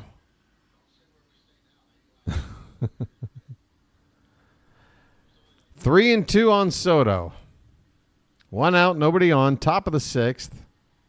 The payoff pitch. Swung on and drilled. Forget it. Soto flips the bat. How far is this one going? That ball is onto Utah Street. Soto hits Utah Street on the fly. And, folks, that's what I'm talking about. That's why you want to get Soto up there when the bases are empty and you got a decent run, a little bit of a cushion. You can afford to do this. The Yankees get a run back. That's the Orioles 4, the Yankees 2.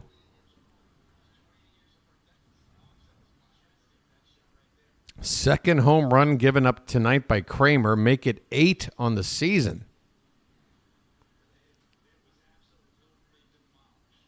And again, it's the same old story for Dino. You take a couple of at-bats or maybe a bad inning out of the equation, and he looks like top of the rotation type dude. But he can't seem to escape giving up the long ball. Here's a swing and a miss by Judge. 1-1 the count on Aaron Judge. Am I drunk at this hour? Nah. I'm just weird. That's all. There's a... Where was that? Come on, CB. CB Buckner missed the called strike. Gives the call to Judge, and the count's 2-1. Really, CB? This one clips the outside edge for a strike. That was less of a strike than the previous pitch, but whatever. 2-2 on Judge.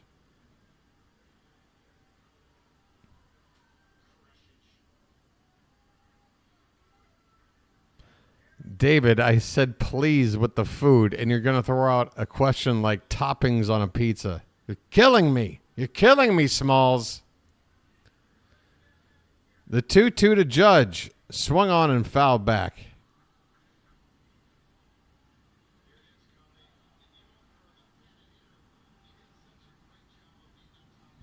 That's what I'm talking about, Matt. This Yankee offense, low and away. Full count on Judge.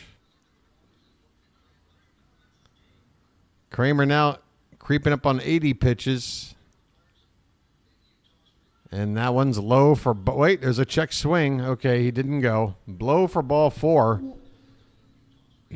A home run to Soto and now a walk to Judge. And with this part of the ball game getting a little tight. Oh my goodness, folks! 4 more people.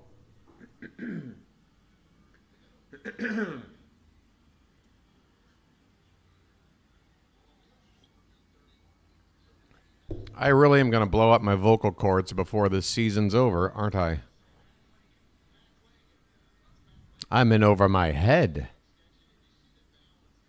Tell you what, if 4 people sign up right now, I will guarantee the Orioles get out of the inning with no damage. How about that? And if I'm wrong, you unsub immediately. Man, Soto hit that ball a mile. I mean, that landed middle of Utah Street. Everybody wants it. Base wants it. David wants it.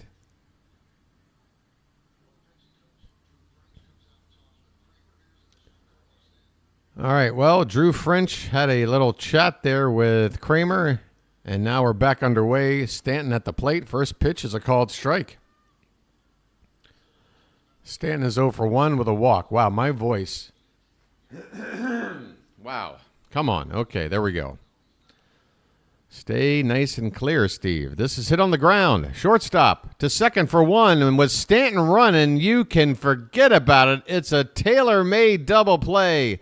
And once again, the slow base running of Giancarlo Stanton helping out the opponent.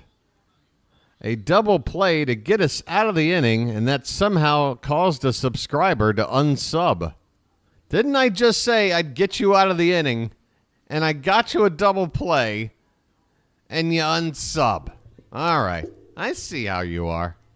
I see how it is. I see how it is. Listen, to all of you out there who think the BirdWatcher is a little too kooky, who thinks, who's this guy? Who does he think he is? Just thinks he's going to start a YouTube page and call Orioles games? Like, what's his credentials? What does he know? Who is this frickin' guy? I'll tell you who I am. I'm Steve. And I know my baseball, all right? I don't know a whole lot. I'm disrespecting our food talk. David, I'm only pleading for you to put a buffer on it because I'm starving over here. My stomach is growling. I keep drinking sips of coffee, but it just makes my stomach growl.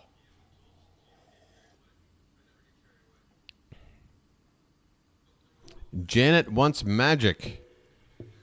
Well, magic she shall have. 3 people, and somebody unsubbed again. All right, we're going to have a little fun, aren't we? Folks, it's a commercial. You're not missing anything, okay? I wouldn't do that to you. Number one priority is to call the Orioles game pitch by pitch, give you everything you need to know, keep you involved in the ball game. And I did mention this before, that when we get to that 1,000th sub countdown, somebody's going to do exactly what you're seeing right now. Somebody's going to be what they think is the clever person, the first person to ever think to maybe sub and then unsub quickly to make a sub count goal celebration go, not as exciting as hoped. Okay, James McCann is at the plate. First pitch is ball 1. Cortes is out there for his 6th inning of work. And there's a swing and a miss to make it 1-1 on McCann. He'll be followed by Cowser and then back to the top of the order and Gunnar Henderson. So I guess with 2 lefties due up, a solid reason to stick with Cortes. This one's fouled off to the right. There is a righty getting loose in the form of Weaver for the Yankees. Is that Luke Weaver? I believe it is. 1-2 to McCann. Swung on, popped up. First base side, Rizzo going back into the outfield right along the foul line, makes the catch. And there's 1 down. Oh, great, my friend. What a great story. That's great. Was it a juicy burger with all the perfect condiments and the bun just soaked up that little bit of grease and every bite was just delectable? I'd love to hear more about it. Here's Cowser, and there's a big swing and a miss. Cowser 1 for 2 tonight.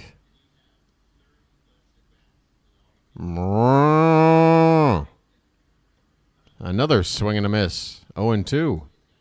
I can tell Charm City chat starting to feel a little nervous about Cowser because when he would come up, It was automatic. Cows in the chat. But now I don't see a cow. Oh, there's the milkman. The milkman makes an appearance. The 0-2 is hit in the air. Pretty deep center. Backing up near the 410 sign is Grisham, and he makes the catch. Cowser hits the ball 400 feet to the wrong part of the ballpark.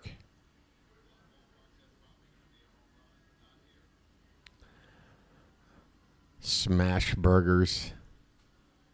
I've seen the smash burger. It's just you put the frickin' patty on the frickin' grill, then you take the frickin' spatula and you just press down the meat onto the grill. That's the smash.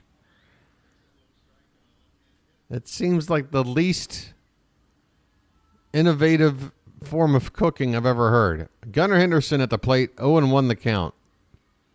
Next pitch, bottom of the zone on the outside edge for called strike 2. Nice pitch there by Cortes. And Gunnar in the hole. 2 down, nobody on.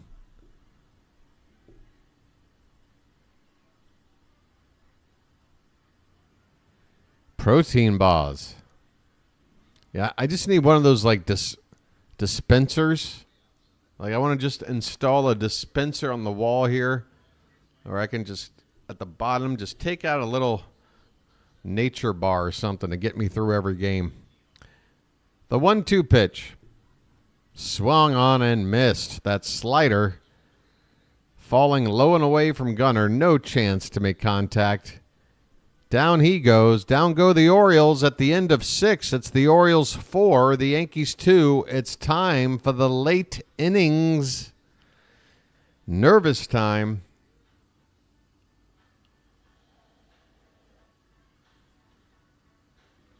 I'm frickin' starving time.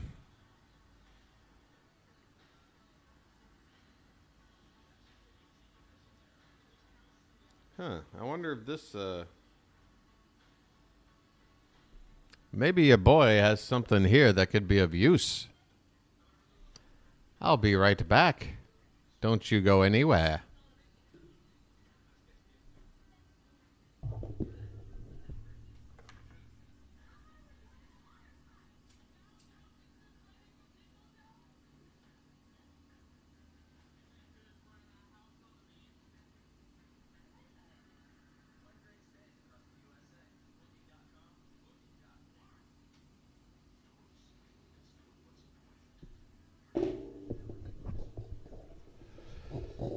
We have a delivery over here, Janet. We have Grab and we have Food Panda.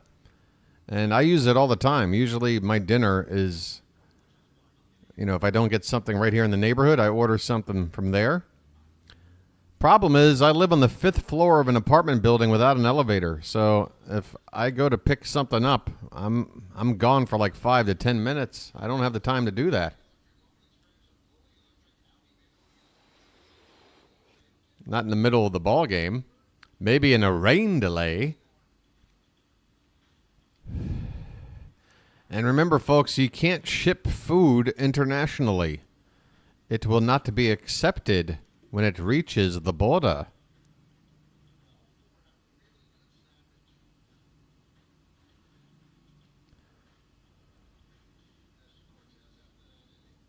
Otherwise, I would love to have fruitcake sent or something. I don't know. All right, top of the 7th.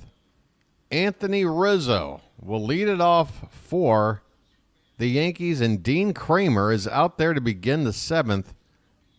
Lefty, righty, lefty, due up. First pitch to Rizzo is what happened? Popped up.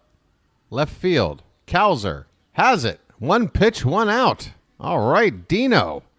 That's what I'm talking about.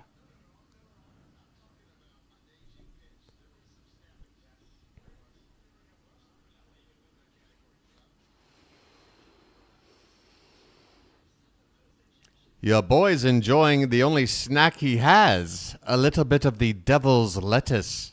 Here's Gleyber Torres. First pitch is a called strike. Torres 0 for 2 tonight.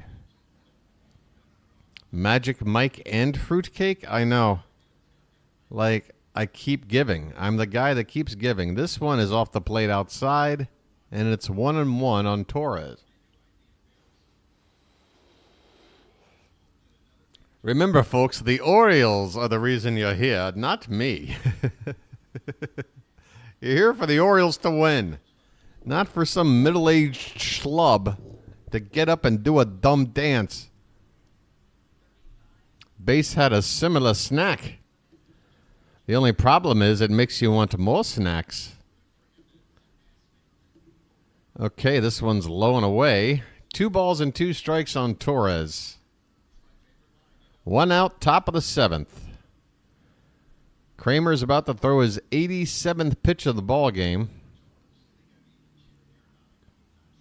That's a thumbs down from Matt.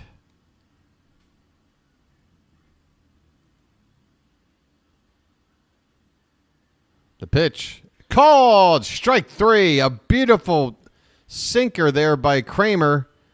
Started just off the outside edge and had that little tail back. That little tail back. Oh, what a beauty from Dean Kramer. Sit down, young man. You're finished. Austin Wells at the plate. 2 down here in the 7th. Dino trying to get through 7 innings against the Yanks. A team who, by the way, before last night, had scored 30 runs in their previous 2 games. Now they're averaging 1 a game so far against us. This one is low and away. We do have Keegan Aiken up in the bullpen. And I got to tell you what, Aiken's got a bit of a gut on him. I should be a relief pitcher. This one is swung on and missed. 1-2 on Austin Wells.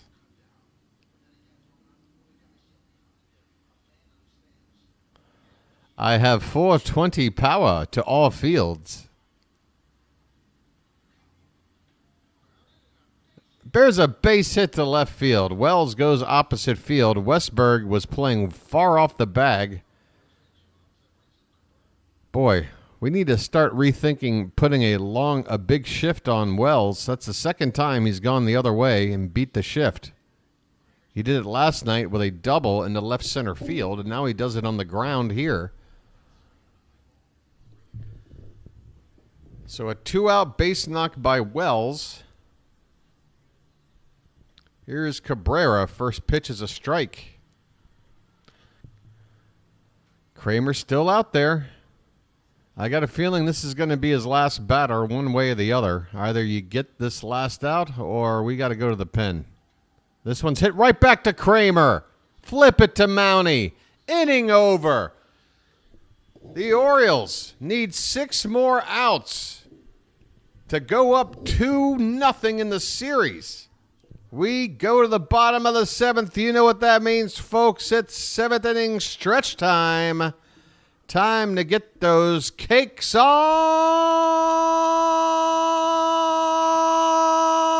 the griddle. Let's go. 7th inning stretch in Baltimore.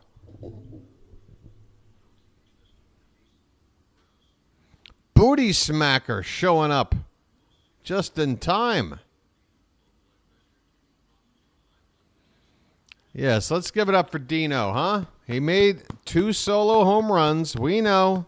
It's just we got to accept Dean Kramer is going to give up 1 or 2 solo homers in a ball game.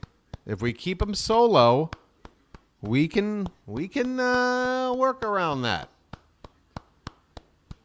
But yeah, it's been another typical Dean Kramer type outing. Luckily, we were able to get 7 innings out of him and get him out of there before, a bad blow-up inning. The Orioles will have Adley Rutschman due up to lead off. And it'll be, Mountie and Santander after that, right? Whoops, look out. Oh, look out. Where did I go? Get the game back up. All right. Mountcastle's due 0 for 3 today. It's funny. Our right-handers against Cortes, it's our right-handers who are struggling. Mounty's 0 for 3, and so is Westberg. Everybody else in the lineup has a hit. So there you go. Maybe you can afford to hit lefties sometimes, like Heston Kjerstad, for example. All right, Luke Weaver is out to pitch now for the Yankees. He's got an ERA of 3.57. Well, according to the Yankees graphic, it's 4.02. I'll go with the Yankee graphic. 4.02. Opponent's hitting just a $164 off of Weaver, and he's got a 3-0 record already from the bullpen. Rutschman's first pitch is a called strike. Rutschman will turn around now and bat from the left side after going 2 for 3 against Cortes from the right side. Average now at 325. Care packages, what address?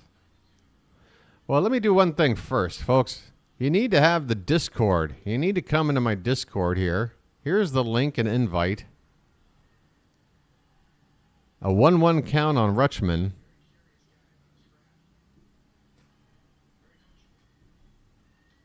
And this one's fouled back and out of play. 1-2 the count. Folks, the Discord is a place for us to hang out when the game's not on. You know, it's like a message board. You can post your favorite little clips or GIFs or whatever. But we can also have conversations either privately or group style. We could even do video conference calls. I might do a podcast and have some of you guys on. But, Matt or anyone else, if you want to talk about sending a care package, your boy is not going to decline, but it's probably something we'd have to arrange on the Discord. 1-2 the count on Rutschman, leading off the bottom of the 7th, and he swings and misses on a pitch off the plate outside to go down swinging. Rutschman now 2 for 4 tonight. And the batter will be Ryan Mountcastle. Nice. All right, folks. Well, believe me, I'll be taking a long gander between now and tomorrow night's game to see what the status is for. They call it on YouTube the payment threshold. There's a swing and a foul to the right by Mountcastle, 0-1.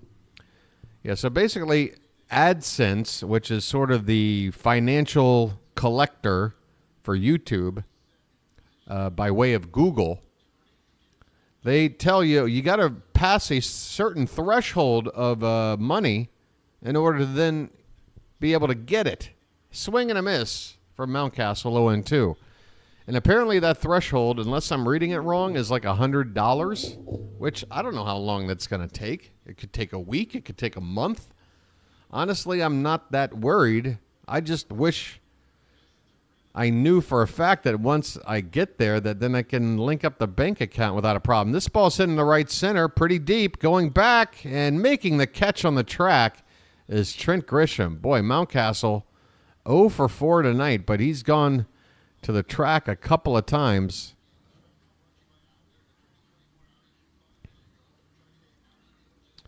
So, yeah, that's pretty much the deal. I do have a Facebook page, but Cantankerous, I don't really hang out there much anymore these days. I have a Twitter account as well. We can always tweet. There's ways to tweet. David does AdSense. Well, David, we might actually need to do like a conference call. Well, there you go. They pay you once a month. You got to have at least $100. So, see, guys, that's why I was screwed up for the first several days of this membership thing. Because when I saw it, and I saw that you could actually do it, but I'm like, well, wait a minute. My bank account isn't hooked up. So how am I going to get... Well, the deal is you got to wait till you make $100. It's weird. 1-1 the count on Anthony Santander. 2 down here in the bottom of the 7th. The Orioles ahead 4-2. Luke Weaver on the mound, and there's a swing and a miss on a changeup. 1-2 on Tony, who has a hit tonight, scored a run.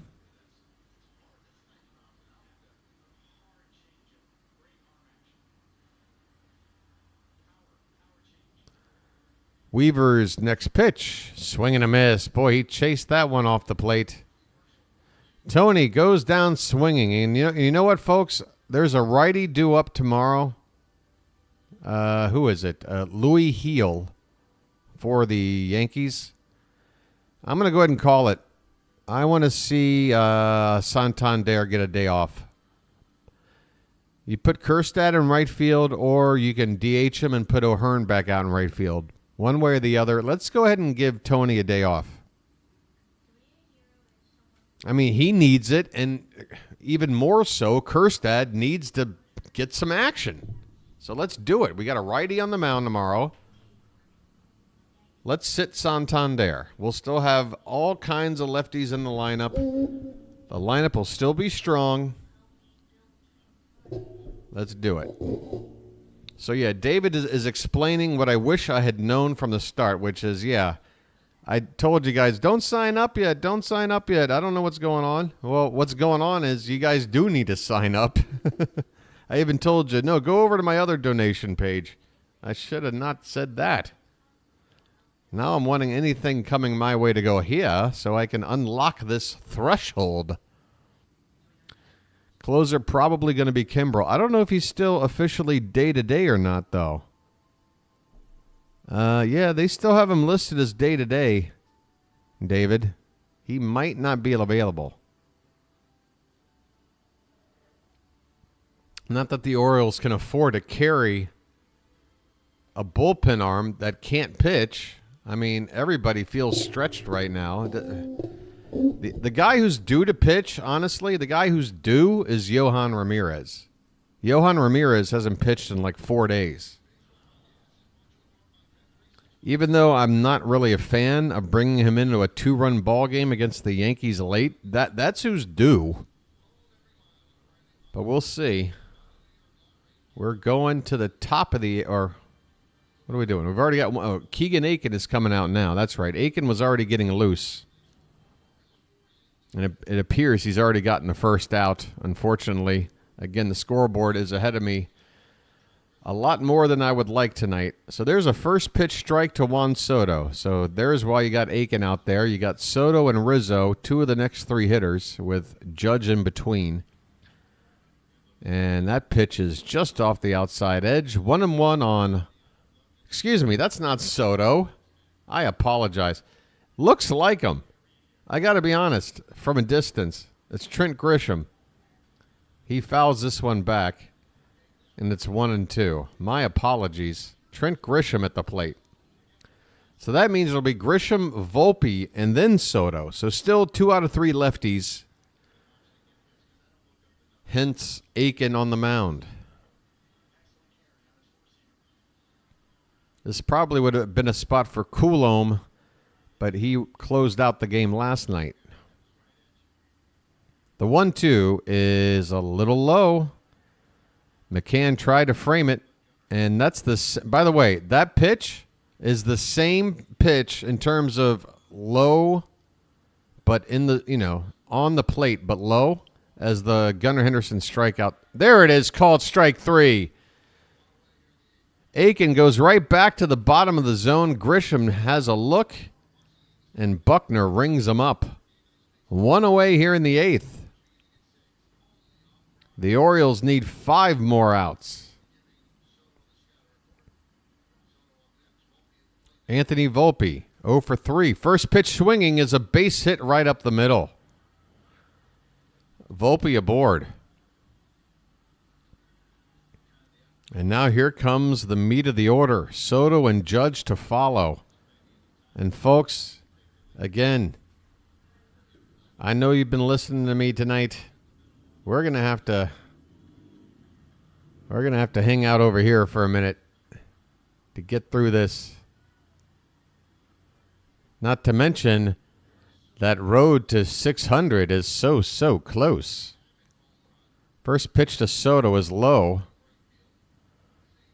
Aiken trying to nip that bottom outside edge. Just missed. And the count 1-0. Soto the tying run at the plate. Next pitch, check swing, but he went around. Buckner said so himself. Looked pretty clear to me.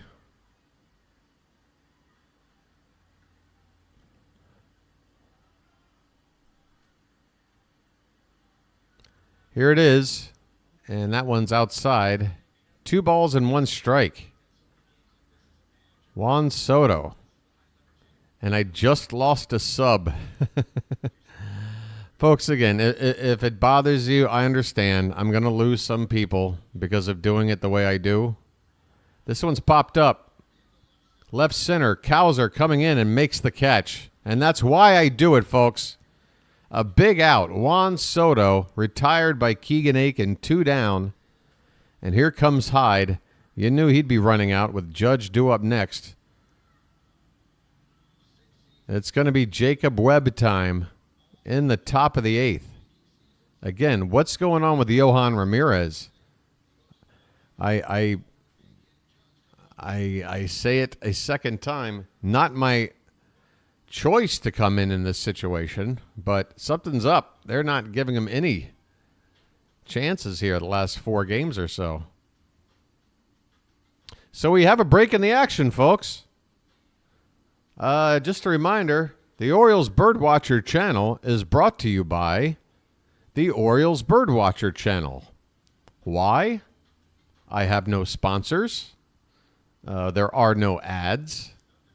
I rely solely on the support from viewers like you.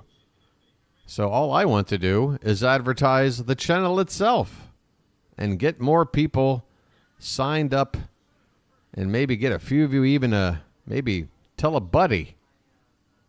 Hey, there's this YouTube channel. It's kind of small, but it's pretty cool.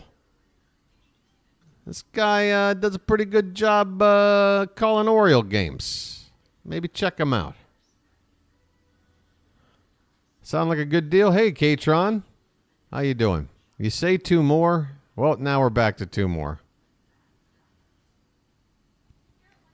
If we win tonight, we go ahead. We're already ahead of the Yankees in the division on percentage points. The Yankees have played 2 more games. They've won 1 more. They've lost 1 more. And when you're playing above 500, a split is bad. The Orioles are ahead on percentage points. I think we're 18-10 and they're 19-11. Is that right?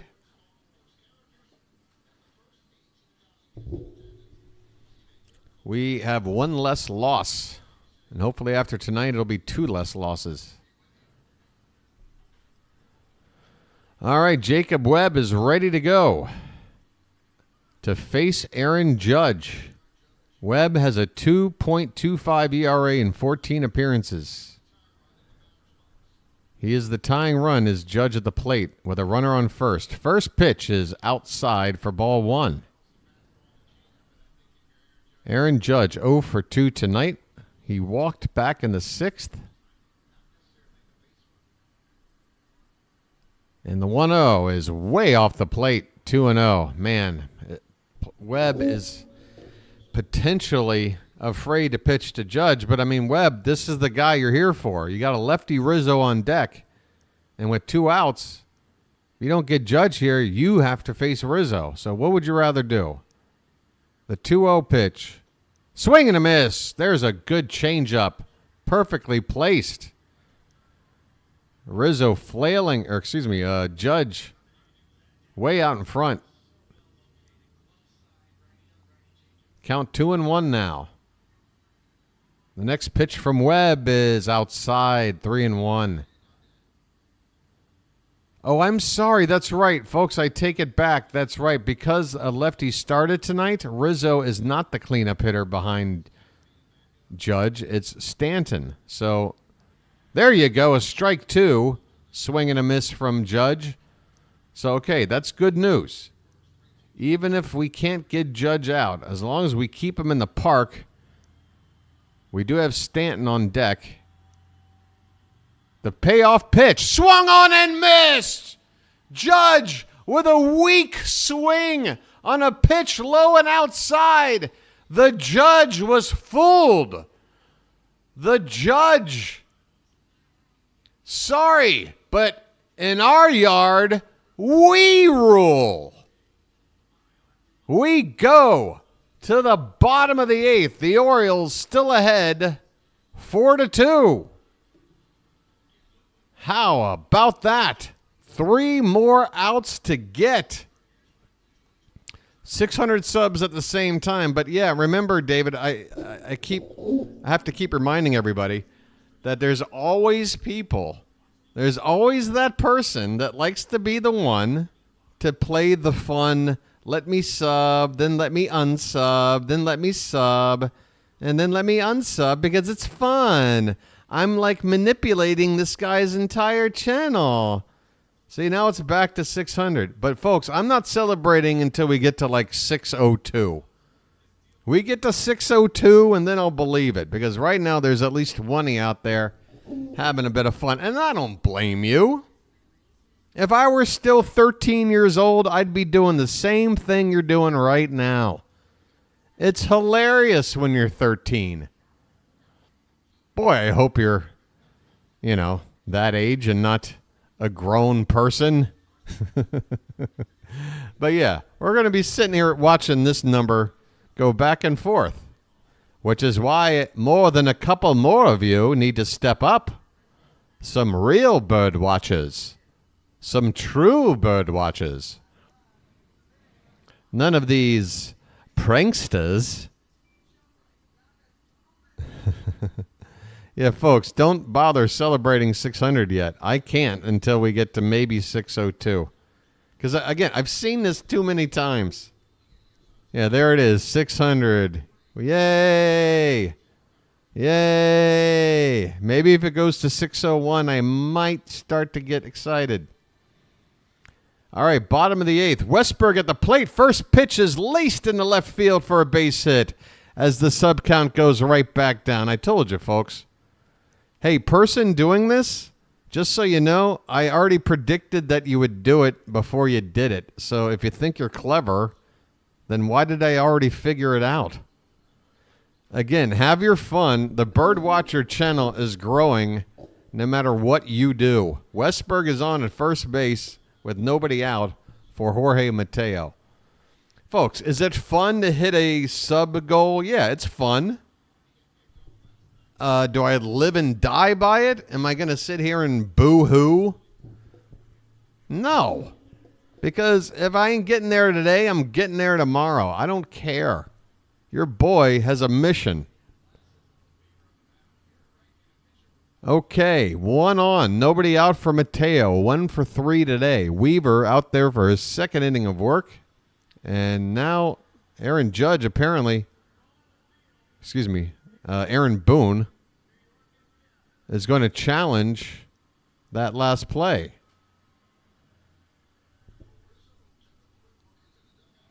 It was a check on Westburg diving back into first.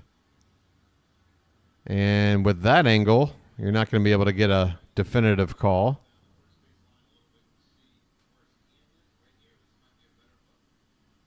This could be the look we need. Oof. We might have our second overturned call for an Orioles base runner getting called out on the bags. It already happened to Cedric Mullins trying to steal second. And this could be another time with Westburg trying to dive back into first on a pickoff attempt. Well, they're looking at it. Yeah, they're challenging the pickoff attempt at first base, whether or not Westburg got back in safe. The original call was that he was safe. A good look at the replay. It's very close. There is a chance he could get overturned. The only problem is with every angle, there's always one little piece that's sort of not in view. But I do think Westburg is out here. I do think he's out. But, oh, man, that from that angle, man, it is close. It's that situation where I kind of think he's out, but I also kind of feel if the original call is safe, there might not be enough here. The play stands. Westburg is safe. And let the conspiracy theories continue. Oh, the Orioles get all the calls. Every replay. All right. So after that long pause, Mateo at the plate with Westberg at first. Bottom of the eighth. Nobody out. The pitch. There's a bunt attempt, and it goes way up in the air. And nearly goes back behind home plate into the crowd. Bounces off the screen back there.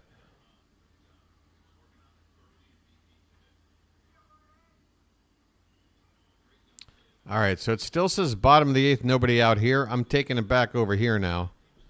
And it's at 5-9-9 again. Folks, I'm not even looking. I'm looking at the ball game. You know what I did tonight? I found this guy that he does baseball games, and he was trying to get to 600 subs, and I subscribed, but then I unsubscribed. Here's a bunt attempt foul by Mateo with a count 0-2. And then I resubscribed, and it went back to 600, and then I unsubbed again. And then I did it again. It was awesome.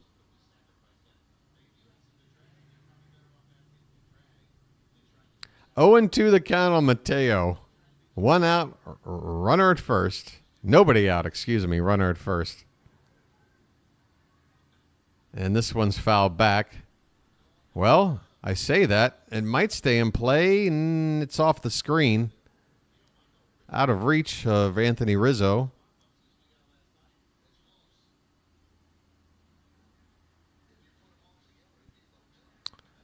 How about calling the game? I believe I've called every play that's been happening. Your boy's multi-talented. He's able to balance 2 things at once.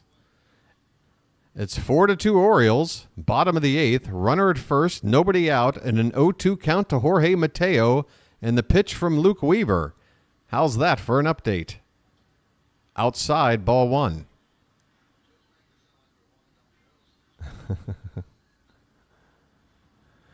I got to strike that balance of making everybody happy. I try. All I can do is my best.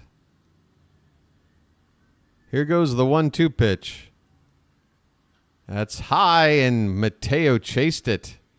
Did he get a piece of that? Wow, he got a piece of that to stay alive. Still 1-2.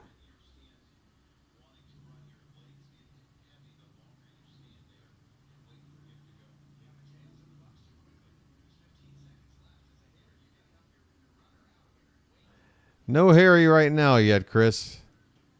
And this one is off the plate outside. The count is 2-2. And you know what? I mean, the only thing I can think to do to make everybody convinced that it isn't all about me shilling for subs. I mean, we'll look at the Twitter page. How about that?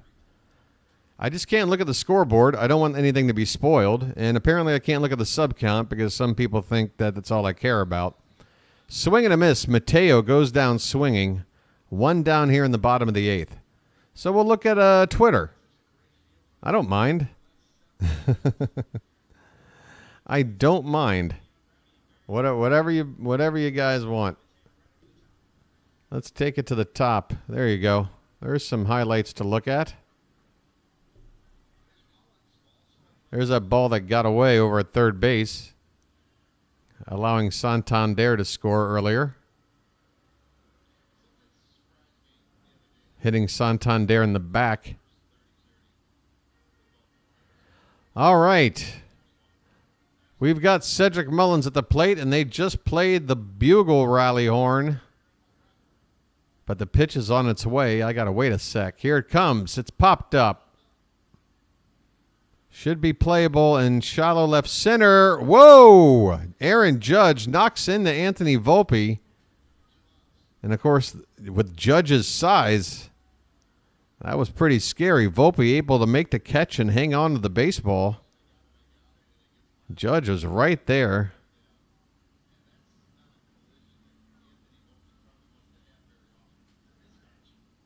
Volpe appears to be okay. But, man, the Yankees,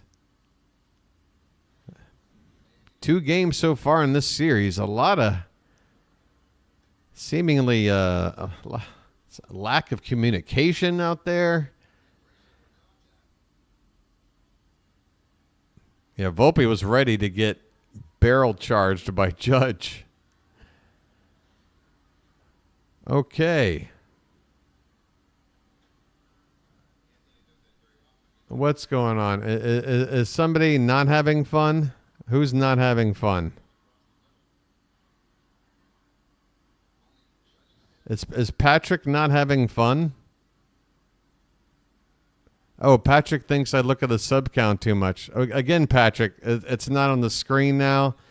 Patrick, this is the 29th game of the season I've called. If we're averaging 3 hours a game, we're talking about somewhere in the neighborhood of 90 hours of doing this for nothing. For nothing. Nothing but the love of Orioles baseball and the vision of building a community of Orioles fans around the world. That's what I'm all about, okay? So if a little screen bothers you, buddy, I'm sorry. Here is a fly ball to right field. Soto will make the catch, and the inning is over. We go to the ninth. We need 3 more outs. Who's going to come out to try and get them? And by the way, you are in Charm City chat. I'm not here to make an argument. I'm here to enjoy the ball game with fellow bird watchers. That's what we do. Oh. Not to mention, by the way, have I not been fully transparent about the whole sub thing and all that stuff? Like, I'm not sitting here trying to pull the wool over anybody's eyes. I'm telling you like it is. I'm a small channel. I'm in a growth period. It's a very important period for any channel at this stage. So I would love to get to the part where I go, all right, Steve, pull back the reins on the whole like and subscribe thing. Because I don't enjoy doing it. It's not fun. You know, if I were a street performer, I just want to do my art. I don't want to sit there with my little hat going around going, hey, can you put some money in there? Can you put some money in there? No, I just want to do my art. And then hopefully people throw some money in the hat. And I'm good. That's all. That's all it is. All right. Are we doing a hat poll? All right. Again, as long as it's a poll and I got nothing to do with getting blamed for this, do I put on my hat? Yes or no? Folks, you got to answer this quick. Put like a 1-minute time limit on that thing.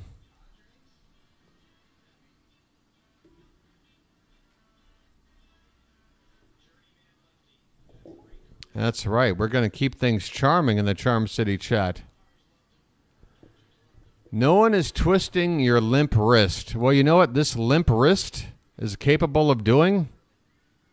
Making you go away. Come on back tomorrow or maybe 2 days from now. Okay, Patrick?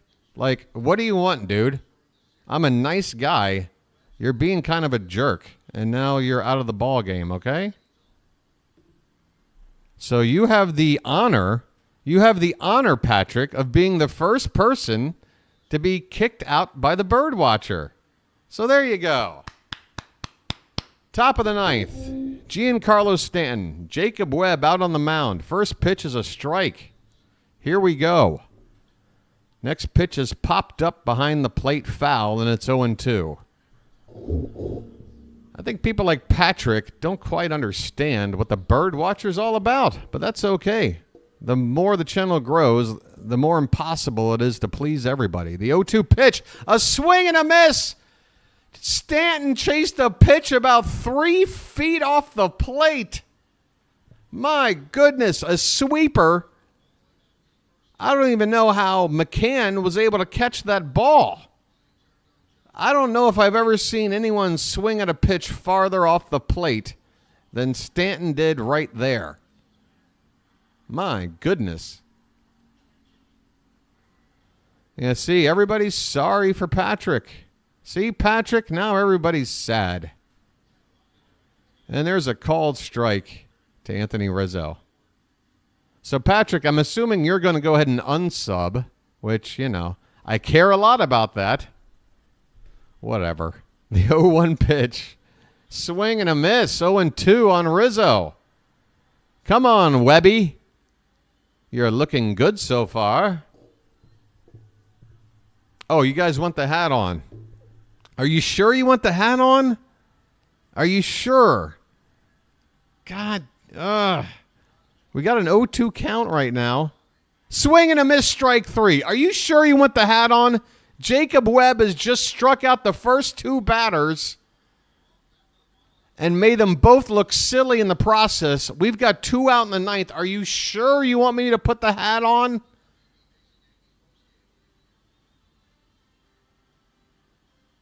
Yeah, I'm amazed. Folks, my Charm City chat is the best chat going. Patrick is the first person. Swing and a miss! Why am I going to waste my time talking about him? We got 2 out in the 9th. 0-1 on Gleyber Torres. The pitch laid off this time. Boy, the Yankee bat's been chasing. And I am happy about it so far. 1-1 the count. 2 down, nobody on. The Yankees still don't have the tying run up. There's a ground ball. Third base. Westberg. In time. And the Orioles win the ball game. Final score 4-2. A 4-game series. The Orioles have already clinched a split. It's nothing but gravy. We're playing with house money. 2 games in the books. We've held the Yankees to 2 runs over 2 games. They're averaging 1 run a game against us in our yard. We widen the gap. It's no longer a case of, the Orioles are ahead by percentage points. No, we are a game ahead of you. We are in first place, New York. We are. Final score, Orioles 4, Yankees 2. And guess what's going to happen right now? I'm going to go over here, click this tab, and look at 604 subs. Yeah! Hey, Patrick, take a big whiff of that. Sorry you weren't here to help us celebrate, Patrick. We celebrated a win. We celebrated the growth of my channel. We were capable of doing both simultaneously somehow. Why? Because we're just regular people, okay? Hanging out, having fun, supporting each other. We're on a journey. Sorry you couldn't be a part of it, Patrick. But guess what? We win. Orioles 4, Yankees 2, Patrick 0. Hey, the subscreen. Hey, the subscreen. I'm sorry, folks. I'm not trying to be as... All right, I'm being a little devilish right now. I'm being a little devilish, I will admit. Okay, calm down. Calm down. My friend, you're in the wrong place. There's no calming down. It's time for your boy to dance.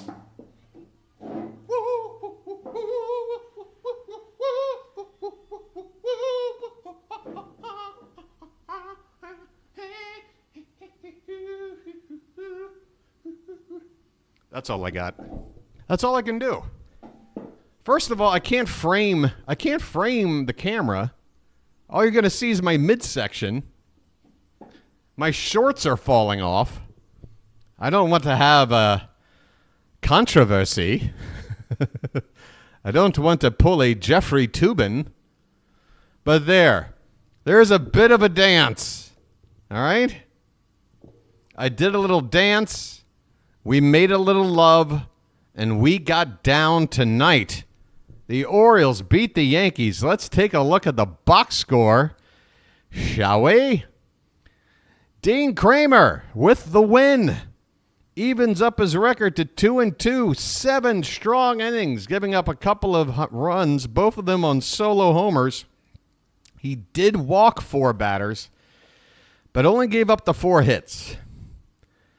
Nestor Cortes takes the loss, his 3rd of the season, 6 innings, 4 runs, 8 hits, and a couple of walks. Jacob Webb. We are closer by committee, folks. Danny Coulomb got the save last night. Jacob Webb comes in and gets 4 outs, 3 of them via the strikeout. What a great performance by Webb in that spot. And then you look at the lineup. Everybody but Mountcastle with a hit. And yeah, looking good.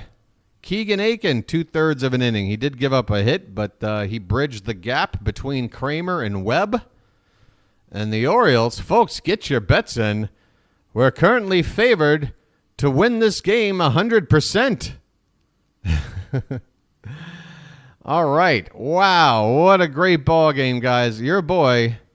And by the way, I do apologize. I did not put the hat on, but you can understand why I didn't, right? I mean, by the time I looked at the poll, Webb had already struck 2 batters out and made them look silly. I'm like, why would I change anything right now? I can't change anything. I'm the best. Thank you, Chris. You're the best, too. I'm going to go in and try and say hello and thank you to everybody right now. The man. Mounting got the warning track twice. Yep, that's right. I did mention that earlier. He did. We had the only offer, but he had some good swings. Maximus, closing is easy. Sometimes it is. Chris, thank you so much. JR, thank you for becoming an Orioles Magic member. Matt, congratulations. BW, thank you so much, Matt. I know you'll be back tomorrow. Remember, folks, tomorrow, same time, same bat channel. The man, Base. Janet, thanks for helping out Mod tonight. You don't remember that from Magic Mike. Janet, it's on the, you'll have to get the Blu-ray with the deleted scenes. There's a director's cut, and it actually has me dancing between Channing Tatum and Matthew McConaughey. You'll love it. Ryan, thanks for being here all day, every day. Baxter, hilarious.